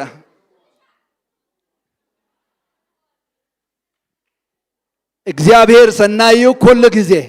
እግዚአብሔር ሰናዩ አብ كل ቦታ እግዚአብሔር ሰናዩ አብ كل ሁነት ክብርና አምላክ ይሁን አሜን يس مو قبلنا خلو تراي كونان كم مقامم تتاين بلو እግዚአብሔር ሰናይን ብሎ እግዚአብሔር ሰናዩ አሜን እታባታትና ጀመሮ ሰናይ ግብርኻ ከሳዕታ ማዓልት ጎይታ ከምዝርሕልዎ እዚ ተረድየሉ ኢልወሎ ቃል እግዚአብሔር ክብርና አምላክ ይሁን ስለዚህ ክንጽሊና ሞ አምላክ መስገን ክንጽሊና ሐጽር ጸሎት ክንጽሊና ሃሌሉያ ኢየሱስ ጎይታ እዩ ለማዓንቲ እዚ ናይ እግዚአብሔር መሰዊ አሜን إذن እግዚአብሔር አልታሪው ክብርና አምላክ ይሁን ሓለፈ ግዜ ዛዕባ መስዋዕትን መሰውእን ንመሃር ነርና ክብርና አምላክ ይሁን እዚ ናይ እግዚአብሔር እንታዩ መሰዊ እዩ በዚ ምሸዚ ብዙሕ መሰዊታት በቦቱ ኣሎ ገለ ናይ ጸልማት ገለ ከዓ ናይ ብርሃን ግናኻ አምላክ መስገን ብርሃን ኣብ ጸልማት የብርህ ጸልማት ከዓ ኣይሓዞን ጽሑፍ አሜን ጸልማት እንታ ኸገብሮ ይከልዩ نبرهان كقاومو ايكلنيو دو كبلو ايكلنيو لما عنتي كابزي مسوي ناي እግዚአብሔር كله ناي رخصت مسويتات كله بيسوس كريستوس سم كفرارس اصليالخو زخونه يكون ناي ጸልማት መስዋዕቲ زخونه يكون ناي ሃይማኖት መስዋዕቲ زخونه يكون ناي بعدي አምልኾ مسويتات بكريستوس ኢየሱስ ስም ካብዚ ህያው مسوي እዚ ኮይነ ይእውጃለኹ حيلوز دخمة يخون السرار حزب كله خانت يخون بكريستوس إيسوس سم منم تلوا زي بلو سرعت راي كوين اخترف بكريستوس يسوم كنتو خونت اللي على بيسوس كريستوس سم بزمش هزت تطفى نفس اي تحلو نايموت منفس بكريستوس إيسوس سم نغن حق لنا بكريستوس إيسوس سم نقص حق لنا ኢየሱስ ክርስቶስ ወደ አምላክ ይንብላለና አምናይ ሮሚ ኢየሱስ ጎይታዩ አብዛ ከተማዚያ ኢየሱስ ጎይታዩ ናይ እግዚአብሔር ሰናይነት ናይ እግዚአብሔር ለውሃት ናይ እግዚአብሔር ምሕረት አብዛ ከተማዚያ ነው ውጃሎና ሽም ኢየሱስ ክርስቶስ በዝምድርዚ በዝምሸት ምድሃን ይሆን በዝምሸት ዝድሃን ይሆን በዝምሸት ዝፋውስ ይሆን በዝምሸት ኢየሱስ ክርስቶስ ስም ናትካ ብርሃን ይገሃድ አብዛ ከተማዚያ ኩሉ ናይ ርክሰት ናይ ዕብዳን ናይ ጥንቆላ አሰራር ሃግን ሰበርናዮ አሰርናዮ بكريستوس إيسوس ياوشم آمين هاللويا يسوس قويتاي ويتبارككم ويلكم كبلوكم يفتو عبدحان نبيت እግዚአብሔር መጻኹም ምናልባት ናይ አናውንስመንት ጊዜ ስለዚህ ህልወና ዳሓር ጽባህ ሐሙስ እትናይ ሚድዊክ ሰርቪስ አይ ክልወናኒው ዓርብ ግን ኣብቲ ናይ ጾም ጸሎትን መደብና ኣብቲ ስሩዕ መደብና ክንራኸቢና ማለትዩ ክብርና አምላኽ ይኹን አሜን ስለዚህ ናብ ቃል እግዚአብሔር በቀጥታ ከይዴ ቃል እግዚአብሔር ኩላትና ናብ መጽሐፍ ፊልጵ እንድሕዳ ኸድና ግሩሚው መጽሐፍ ፊልጵ ምዕራፍ 1 ኩላትና ሞነውጻዮ ከምዚ ዝብል ናይ እግዚአብሔር ቃል ንረክባው ካብ 1 ወላ ካብ 3 ክጅምረ ካብ 3 ስጋብ 8 ከምበ ክብርና አምላኽ ይኹን ስጋብ 11 ናይ ምእተዊ ሰላምታ ዘለዎ ሓሳቢ ግን ስጋብ 8 ከአኽለኒ ንሕጂ ከምዚ ዝብል ናይ እግዚአብሔር ቃላው ነንብብ ማለት አምላኽ መስገን ብዝዘከርኩኹም ዘበለ ጊዜ ኣብ ኩሉ ጸለተይ ምእንቲ ኩላትኩም በሓጎስ ጸሎት እናገበርኩ ኩሉ ሰዓት ንኣምላኸይ እመስግኖ ኣለኹ ስለቲ ሕብረትኩም ንምስፋሕ ወንጌል ካብታ ቀዳመይቲ መዓልቲ ክሳዕ ሕጂ ታባኻትኩም ሰናይ ግብሪ ዝጀመረ ንሱ ክሳዕታ መዓልቲ ኢየሱስ ክርስቶስ ከም ዝፍጽሞ እዚ ተረዲአዮ ኣለኹ ብመቃውሒ ኮነ ብናይ ወንጌል ምምጽራይን ምጽናዕን ኩልኻትኩም ብጸጋ መማቕልተይ ስለ ዝኾንኩም ኣብ ልበይ ስለ ዘለኹም ምንቲ ኩላትኩም እዚ ክሓስብ ቅንዑ ብለውሃት ክርስቶስ ኢየሱስ ንኩላትኩም ከመይ ገይረ ከም ዝናፍቐኩም አምላኽ ምስክረይ እዩ ይብል ክብርና አምላኽ ይኹን ኢየሱስ ጎይታ እዩ ስለዚህ ኣብዚ ንሰብ ፊልጵ ጳውሎስ በሓደ ሓሳብ እዩ ዝጽሕፈሎም ዘሎ ንኽልተ ነገር እዩ ዝጽሕፈሎም ሓደ ሰብ ውዕለቱ ስለ ዝኾኑ ኣብቲ ናቱ ጽቡቕ ዝኾነ ዕዮን ስራሕን መካፍልቲ ስለ ዝኾኑ ሓደ ከመስግኖም appreciate ክገብሮም ከድንቆም ኢሉ ዝጽሓፎ መልእኽቲ እዩ ኣብ መንጎም ከዓ ገለ ክፍተት ከዓ ስለ ዝነበረ ገለ ናይ ስኒት ነገር ጋፕ ስለ ዝነበረኻ ነዚ ጋፕ ዝኻ ክድልድሎ ደልዩ ማለት እዩ አምላኽ መስገን ኣብቲ ናይ መወዳእታ ምዕራፉ ወዲያ ምዕድ ስትከውን ምዕድ ኣለኹ ተኣሙን ስገን ውንስኻውን ክድግፈን ምዕደካ ኣለኹ እንዳበለ ተናኺፍዎ ኣሎ መወዳእታ ማለት እዩ አምላኽ መስገን ንዑ ኣድረስ ንግበር ኣብ ምዕራፍ 2 ኣብ ክርስቶስ ኢየሱስ ዝነበረ ሓሳብ ኣባኻትኩም ይሃልኹም እንዳበለ ይዛረብ ኣብ ምዕራፍ 4 ቁጥሪ 8 ካቡን እዚ ሓሳብ እዚ ኣባኻትኩም ይሃልኹም ኢሉ ተፈታው ዘበለ ጽቡቕ ወረ ዘለዎ ገለ ንእደቱ ኮይኑ ገለ ጽቡቕ ወረ ኮይኑ ብሕሰቡ እንዳበለ ኣኡ ናብ ሓድነት ክመጹ ይዛረቦ ማለት እዩ አምላኽ መስገን ኢየሱስ ጎይታ እዩ አሜን ስለዚህ ኣብዚ ግን ኣብዚ ክፍለ እዚ ግን መጀመርያ ተሓሳቡ ብምንታይ ዝጅምር ማለት እዩ ብምስጋና እዩ ዝጅምር እቲ ዝወዓለሉ ውዕለት ነቲ ዝወዓለሉ ውሬታ ንዑ ታይ ገይሩ ዝጅምር ምስጋና ገይሩ እዩ ዝጅምር ክብርና አምላኽ ይኹን ብምስጋና ጥራይ ደይኮነ ከኣንሲ ሓደ ነገር እዩ ዝብሎም ዘሎ ብዝዘከርኩኹም ዘበለ ኣብ ጸሎተይ ኩሉ ሰዓት ስለኹም ንኣምላኽ እናመስገንኩ ይብሎም አሜን አሜን ደኽሰምዕ እግዚአብሔር ይባረኽ ቃል እግዚአብሔር ኣብ ዕብራውያን ክነግረና ከሎ እቶም ነቶም መራሕትኩም ሲ ብፍታው ተገዝኦም ተኣዘዝዎም ይለና ምክንያቱ ንስኻቶም ከየብኮሩ ስለኻትኩም ኣብ ቅድሚ እግዚአብሔር ጸብጻብ ዘቕርቡ ስለ ዝኾኑ ከቕርቡ ከለውስ መታን እንታይ ኮይኖም ክብሉ ገብርዎ ኢልና ተሓጒሶም ደስ ኢልዎም ባሂልዎም መታን ክገብርዎ ኢለና ኣሎ አምላኽ መስገን አሜን ኢየሱስ ጎይታይ ስለዚህ ጳውሎስ ኣብዚ ነዞም ሰብ ፊልጵ ክሓስብ ከሎ ነዞም ሰብ ፊልጵ ክዝክር ከሎ ኣብ ልቡ ዘለዎ ነገር እንታይ እዩ ኣብ ልቡ ዘለዎ ነገር እንታይ እዩ ሓጎስ እዩ አሜን ስሊኦም እንታይ ይገብር ነይሩ ይሕጎስ ደስ ይብሎ ነይሩ ክብርና አምላኽ ይኹን ማዕረኽ እንደይ ኢና ሰባት ብዛዕባና ክሓስቡ ከለውሲ ደስ ዝብሎም ሓሲብና ዶ ንፈልጥ ሰባት ክዝክሩና ከለው ሰባት ክሓስቡና ከለውሲ ከም መጸጽቲ ወይኒ ዲና ወይሲ በቃ ንሰባት ፍስሓ እንለቅቕ ደስታ እንለቅቕ ክዝክሩና ከለው ክሓስቡና ከለውሲ ደስ እንብል ሰባት ዲና ወላ ከመይ ኢና ከም ማሕበር ድዩ ከም ውልቀ ሰባት ድዩ ኩሉ ግዜ ክንሓስብ ጽቡቕ እዩ ጳውሎስ ነዞም ሰብ ኤፌሶን ክዛረብ ሰብ ፊልጵ ክዛረቦም ከሎ ብዝዘከርኩኹም ዘበለ ግዜ ኣብ ኩሉ ጸለተይ ምእንቲ ኩልኻትኩም ብሓጎስ ኢሉላ አምላኽ መስገን አሜን ክዝክሮም ከሎስ ልቦታይ ዝምላእ ሓጎስ ዝምላእ ክዝክሮም ከሎሲ እቲ ከመይሎም ናብ ኣምላኽ ከም ተመልሱ ከመይሎም ናብቲ ወንጌል ከም ተመልሱ ከመይሎም ህይወት ኣምላኽ ተማቐልቲ ከም ዝኾኑ ይድዝክር ማለት እዩ ኣምላኽ መስገን ካብኡ ሓሊፉ ከዓኒ ኪኖው እቲ ተማቐልዎ ህይወትካ ካልኦት ህይወት መታን ክረኽቡ ካልኦት መታን ወንጌል ክበፅሖም ኢቨን ኣብ ማእሰርቱ እውን ከይተርፈ ንጳውሎስ ኣብ ጎኑ ደው ዝበሉ ሰባት ነይሮም ማለት እዩ ኣምላኽ መስገን ሕቁታይ ዝገብሩ ዝድግፉ ኣእዳው ዝመልእሉ ሰባት ነይሮም ክብርን ኣምላኽ ይኹን በዚ ነገር እዚ ከዓ እንታይ ይገብር ኣሎ ስሊኦም የመስግን ነይሩ ምናልባት እቲ ባክግራውንድ እንድሕዳ ክንሪኦ ደሊና ኮይና ምዕራፍ 16 ዘለና ጳውሎስ ናብ ዝተፈላለየ ቦታታት ክኸይድ ደልዩ ክሕፅሮ መታን መንፈስ ቅዱስ ኣይፈቀደሉን መንፈስ ቅዱስ ከልኪልዎ ድሕሪ በዓል መቄዶንያ ሰብኣይ ናብዚ ርድኣና እንዳበለ ክፅሊ ከሎ ብለይቲ ብራእይ ምስ ረኣየ ኣምላኽ ከም ዝፀውዖ ፈሊጡ ድሕሪኡ ናብ ተሰሎንቄ ኸይዱ ብዛዕባ ተሰሎንቄ ከዓኒ ናብዞም ሰብ ፊልጵ መፅኡ ማለት እዩ ኣምላኽ መስገን ኣሜን ስለዚ ኣብ ፊልጵ ምስ መፀ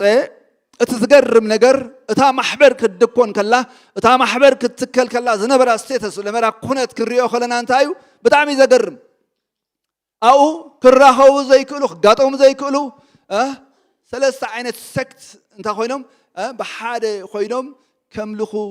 ዝጀመሩላ ማሕበር እያ ኣሜን እዚ ኩሬና እቲ ናይ ቀዳማይ ናይ ኣውሮጳ ንወንጌል ተኣዛዚት ዝነበረት ሊድያ ሸያጢት ቀያሕ ሓሪያ ነይራ ኣንቲ ወይ ኣብቲ ጥቕሶም ኣብቲ መዝሙሮም ይዝምርዎ ነይሮም ሕዋትና ማለት እዩ ኣምላኽ መዞም ደቅና ክብርና ኣምላኽ ይኹን ስለዚ ኣብቲ ፀብፀፍ ኣብቲ ደንደስባ ሩባ ኮይኖም ወንጌል እናነገሮም ከሎሲ እንታይ ገብረላ እዩ ዝብለና ቃል እግዚኣብሔር ንሊድያ ከዓ መንፈስ ኣምላኽ ልባ ከም ዝኸፈተላ እሞ ክብርና ኣምላኽ ይኹን ሓንቲ ሕፍርቲ ዝኾነት ግሪኻዊት ፅርዓዊት ሰበይቲ ማለት እዩ ኣምላኽ መስገን ኣዝያ ሃብታም ሸያጢት ቀይሕ ሓሪ ፅልዋ ዘለዋ ተፅዕኖ ዘለዋ ንወንጌል እንታይ ክትከውን ከላ ክትእዘዝ እንከላ ንሪኣ ማለት እዩ ኣምላኽ መስገን ኣሜን ክብርና ኣምላኽ ይኹን ካብኡ ሓሊፉ መንያ ትመፅእ እታ ንጎይተታ ብብዙሕ ረብሓ ተርብሖም ዝነበረት ባርያ ማለት እዩ ባርያ ኮይና ግዝእቲ ኮይና እንደገና ከዓ ንባሮታ ከዓ ብምንታይ ተርብሖም ነይራ ብጥንቆለና ብዙሕ ነገር ተርብሖም ዝነበረት እያ ማለት እዩ ንሳ እዚኣቶም ባሮት ልዑል ኣምላኽ እዮም መንገዲ ኣምላኽካ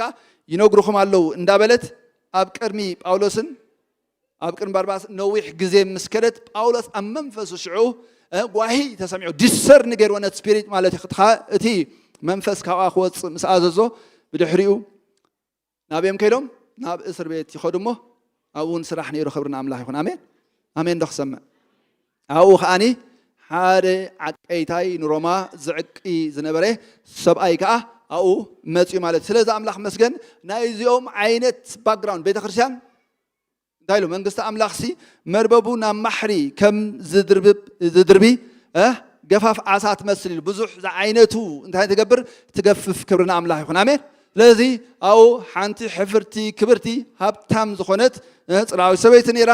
ኣብኡ ሓደ ዓቀይታይ ነይሩ ኣብኡ ሓንቲ ባርያ ስለዚ ነዚኣቶም ሓቢሮም ከምልኹ ከለዉ ሳምፕል ናይ መንግስቲ ኣምላኽ ይንሱ ኣሜን ኣሜን ዶ ክሰምዕ ኩሉ ኣብ ቤተ እግዚኣብሔር ብማዕረ ብሓድነት ብፍቕሪ ብስኒት ማለት እዩ ኣምላኽ መስገን ኮፍ ኢሉ ብዘየገድስ ናቱ ስቴተስ ናቱ ክላስ ናቱ ደረጃ ናቱ ትምህርቲ ናቱ ሃብቲ ብዘየገድስ ክብርና ኣምላኽን ብሓደ ኮይኑ ንኣምላኽ ከህብር ከሎ ካብ ምርኣይ ካብ ዝዓቢ ነገር የለን ስለዛ ናይ ኤፌሶን ማሕበር ከምዚ ዓይነት ማሕበር እያ ነይራ ኣሜን ደስ ኣይብልን እዚ ሓደ ካብትን ጳውሎስ ክሓስቦም ከሎ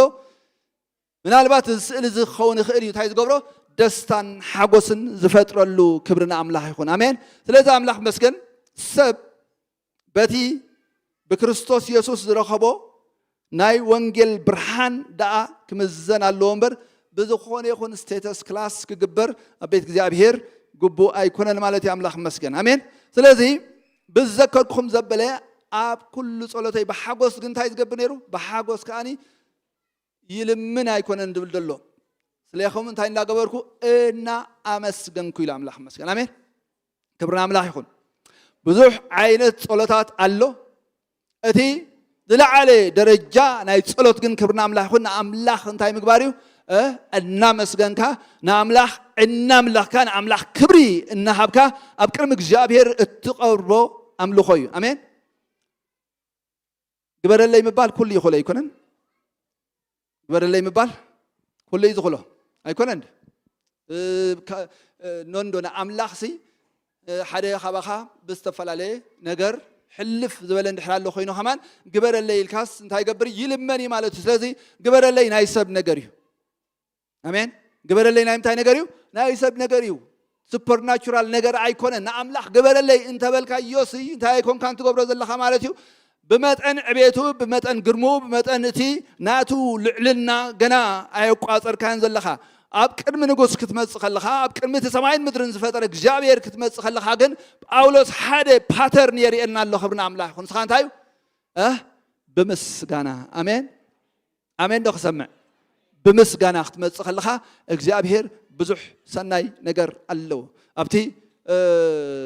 بيت ما أسرت مسكودب أولوسن سيلاسن كأني بزيما نعمل خن تاين دعوة خلوا يزبلنا إننا مسكن وخلوا يبلنا እግዚአብሔር مسكن إننا زمر خلوا نعمل خلوا مسرات ثابت كان تايكونه تناوز إلنا الله خبرنا عمله يكون سلزي عمله أبزلوا سجدت أبزلوا مسكنا أبزلوا نجر كا خيق قدم كا نجر كا حمزلوا إنده الله خلوا أبكر እግዚአብሔር بمسكنا بمله خد قرب كلها እግዚአብሔር تايجبريو تعلق يأتو إيو خبرنا عمله يكون آمين እግዚአብሔር ጣልቃ ያቱ እግዚአብሔር ነገራት ቀያይር ጅምር the same ሐሳብ ድሕዳብቲ ጳውሎስ በሚሽን ደረጃ ዝተላኸሉ ድሕዳሪና ራፍ 10:3 ናይ አንጾኪያ ማለት እዩ ማሕበር እታ ማሕበር ብጾሙን ብጸሎትን ንኣምላኽ ክልምኑ ከለው ዲያ ትብል ፔቲሽን ከቀርቡ ከለው ልመኖም ከቀርቡ ከለው ሕቶታቶም ከቀርቡ ከለው ዲያ ትብል ኣይኮነትን እንታይ ትብል ብጸሎቱን ብጾሙን ብጸሎትን ታገብሩ ከለው ንኣምላኽ كمسكني كونتن كهجلجلو خلوا كهننتاو زخونة هجلجلوت أبكر مجزابير ناي أملخو ناي مسكنا مسواتي عطان النعت أنا خلوا خبرنا أملاح خور كهجلجلو خلوا بلنا جزابير يبارح دنجت منفس قدوس متيو داخلهم كلنا نري نام ميشن كلهم نري باولوس برناباس نبتيز لا كلهم هيو فليلي لذا أملاح مسكنا أملاح كتملخو خلها ناملاح قدمي أحبك عبيتو أقاصرك قرمو أقاصرك خبرنا عمل أبكرميو فقم النابلك خسجد كلها خبل علي دهاي مسي خبرنا عمله خن آمين هاليلويا يسوع قويتايو دهاي مسي من ريحتي مسي قايدان سي مسيو لازم زابير مسكن ذم سبعة يوم أبتان أوكي از نبرت محبر ممران النبياتن كم زنبر مسحاب كنت نجيرنا اللوجين كاو حلف زول من قدي بهوارياوي تلأخو خدو زابير تحقبرم كله كلكم كله وصيت ناتو خاين بعال محبر فيليبي تمسريتن النزارب زلنا مالتي أملاح مسكن آمين لذي أبي رباره تزعبي درجة نايت أولو تايو ناو أملاح كن متسخلنا ناو أملاح كن قرب كلنا بمنتاينا هنقرب زلنا مالتي بمسجنا آمين لازم مسجنا تزعبي أملوخو تزعبي درجة نايت أولو إيو بدحريو مسوات خامس أربكا نجزابير لعلم سبل كاي مسجد كالو بدحريت هتقبل تخليها حتوتات كهتقرب تخليها برينسيبل أقام يتلنا الله تعرف أربعة هارب أولوس تقيس ولا ماتيو ليتكم زبلة صلاة لمانا مسناي مسكنا أملاخ يفلت إنبر بقولك قطعة يتخونو أي تجنقو كبل أو جليس ولا لذي بزعبان تايو كل جزء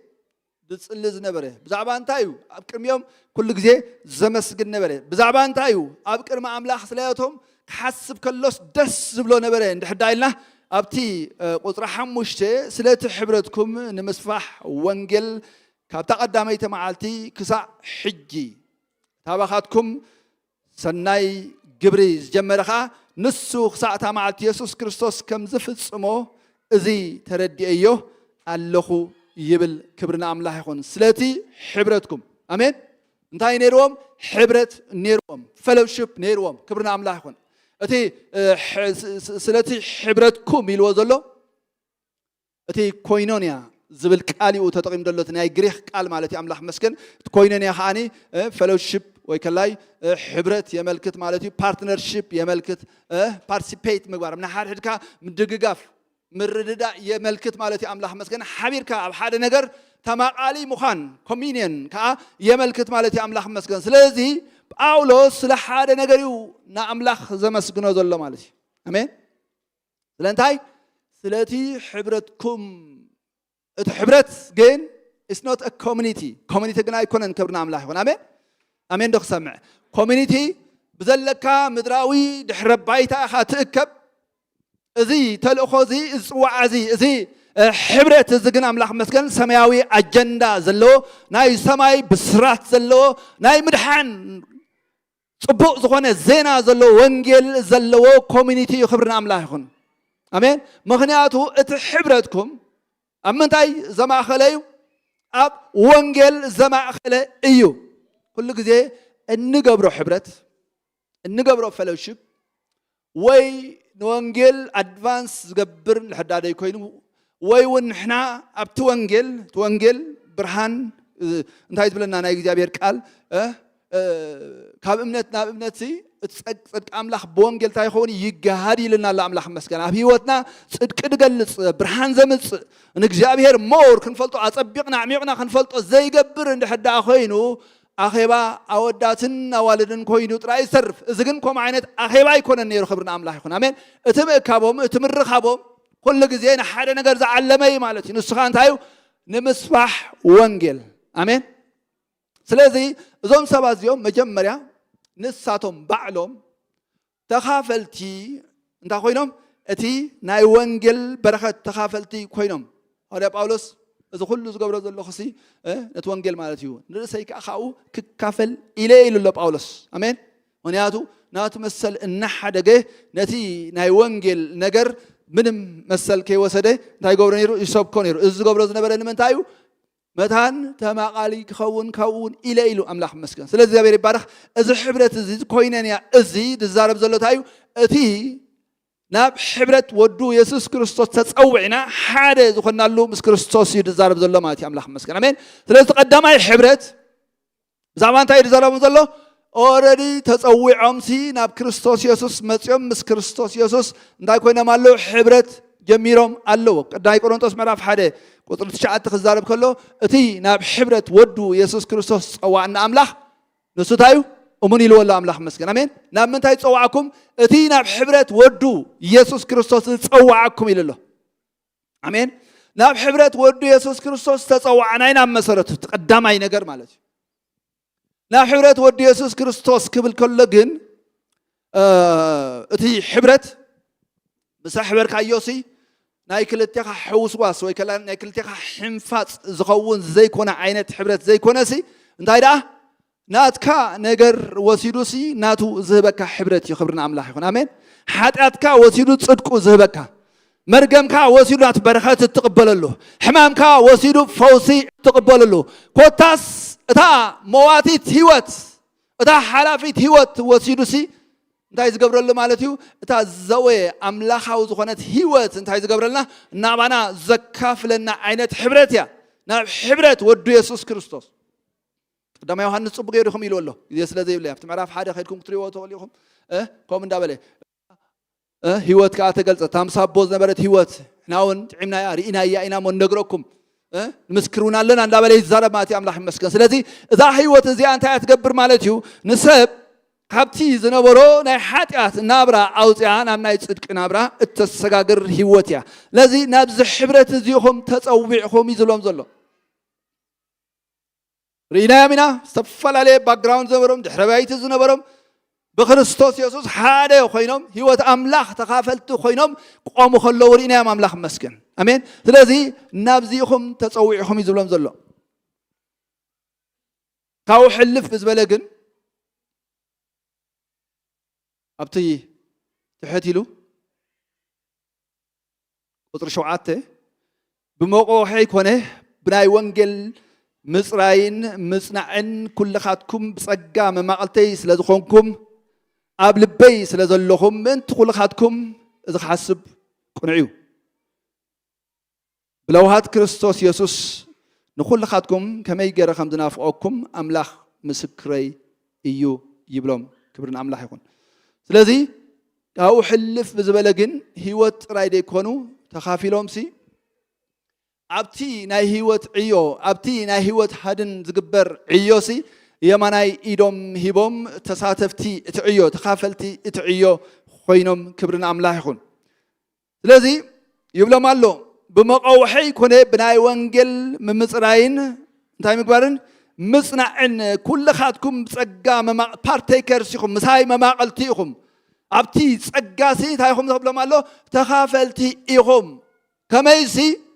نتا وانجل كتبقلا كلخو رزيس تقبر كلخو ناي صلمات السرار حزبل كله كقاوم كلخو نت وانجل تخا روحو كساب سبين كوس دخل ما تي املاح روحو كساب انريكون كوس دخل روحو كساب تي چاف ناي تغزيت زنبر عالم كوس دخل زوم سب افيسون كبرنا املاح يكون ابغوني باولوس انتي نيروم مسو دوز ولو مكافلتو نيروم كبرنا املاح يكون سلازي دور كوينونيا نيروم حبرت نيروم مماقلتيوم نيروم بارتيسيبانسيوم ابتناي باولوس عيو ابتناي باولوس سراح سنتايم ابتغرات املاح እንዳይ ዝገብሩ ሰባት እዮም ኮንትሪቢዩት ዝገብሩ ዝዘርኡ ዝህቡ ሰባት እዮም ክብርና አምላኽ ይኹን ስለ ዝኾነ ካይ ጳውሎስ ሳይ ዝብል ዘሎ ማለት እዩ ብዘከርኩም ዘበለ አመቃውሑ ደፋሕሸውሉ ሰባት እዮም ወንጌል ክሰብኽ ከሎ በዓል መቄዶንያ ከሎ እንታይ ዝገበርሉ እዮም ሓንሳብን ክልተ ሻብን እንታይ ዝገበርሉ ዝደገፍዎ ሰባት እዮም ክብርና አምላኽ ይኹን ስለዚ በዚ ነገር እዚ እንታይ ይብሎም ኣሎ ክዝክረኩም ከለኹ ሓስበኩም ከለኹ ሲ باخاتكم بزمص لبي حغوس يزملا سلازي خونخا كل ساعه سليخاتكم لاملاح እና መስገንኩ ታይገብራለሁ ይጽልልህ አሜን እዚ ክጽልኸሎ እዚ ክሐስብ ከሎ እዚ ክገብር ከሎ ግን ኣብ ልቡ ሓደ ርትዒ ነይርዎ አሜን እዚ ኣብ ልቡ ሓደ እንታይ ነይርዎ ርትዒ ነይርዎ ክብርና አምላኽ ይኹን ኣብቲ ቁጥሪ 6 እቲ ኣባኻትኩም ሰናይ ግብር ዝጀመረኻ ንሱ ክሳዕ ታማዓልቲ ኢየሱስ ክርስቶስ ከም ዝፍጽሞ እዚ ተረድየለሁ አሜን ሃሌሉያ ክብርና አምላኽ ይኹን ካብዚ ዛዕቢ ካብዚ ደስ ዝብል ብስራት የለን አሜን ኣባኻትኩም ሰናይ ግብሪ እግዚአብሔር ጀሚሩሎ ብምድሓን ጀሚሩሎ አሜን ተገደደስ ብምንታይ ጀሚሩሎ ብምድሓን ጀሚሩሎ ክብርና አምላኽ ምስ ወዲ ኢየሱስ ክርስቶስ ሕብረት ብምግባር እንታይ ገይሩሎ ጀሚሩሎ ክብርና አምላኽ ይኹን ኣው ደዋ ይብልኒ አሜን አሜን ዶ ክሰምዕ ክሳብ መወዳእታ እንተኸገብሮ ከም ዝሕልዎ እዚ ተረድየሎ ካብቲ ናይ እንግሊዝኛ he will perfect it to the end ይብለና ማለት አምላኽ መስገን ፐርፌክት ይኽገብሮ ኮምፕሌሽን ከም ዝህቦ ምልዓት ከም ዝህቦ ወይ ከላይ ናብ ብፅሕና ናብ ዕቤት ገፁ ከም ዝወስዶ በዚ ርግፀኛ እንዳበለ ይዛረቦ ማለት አምላኽ መስገን አሜን አሜን ዶ ክሰምዕ ስለዚ ናይ ዛዕመት ዝጥቕስና ሓደ ነገር እዩ ዓሚ እግዚአብሔር حدش نجار كجبر يو إلنا أملاح مسكن እግዚአብሔር رديت እግዚአብሔር إدرانا الله እግዚአብሔር ببزح نجار دس سجر لنا عمات يا أمين هم زعن توي سهلة حاولنا خص الله خلص زبلوز نبره تاسيت እግዚአብሔር أنت زي رد أننا نيرو كم زي عينت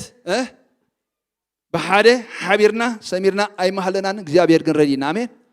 أمين دخ سمع كن الساجر ردينا نجارات كن حلف ردينا نجارات ندحرنا خندربيو دايرناي ريناي كبرنا املاح يكون او غندو ادواي بلنا እግዚአብሔር ነገር እቲ ዝረዳአና አምላኽ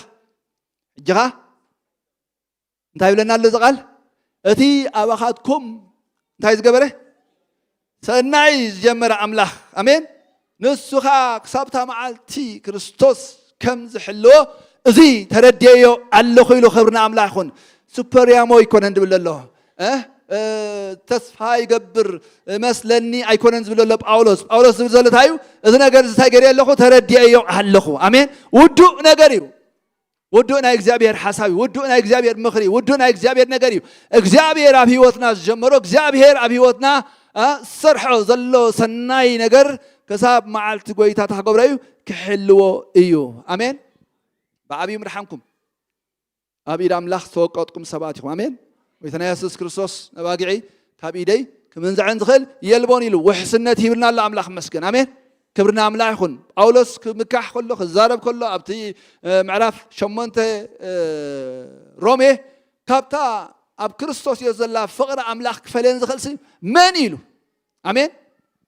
أو من يخبل كله بقى ناي سماي ملاك تفت يصوعوا مساعي يصوعوا خنتات يصوعوا زلو زبل كله يصوعوا كابتا أب كريستوس يسوع زلا فقر أملاح كفلن خمسة قالوا إذي هرجيس فلت اللهم بو بتذكرنا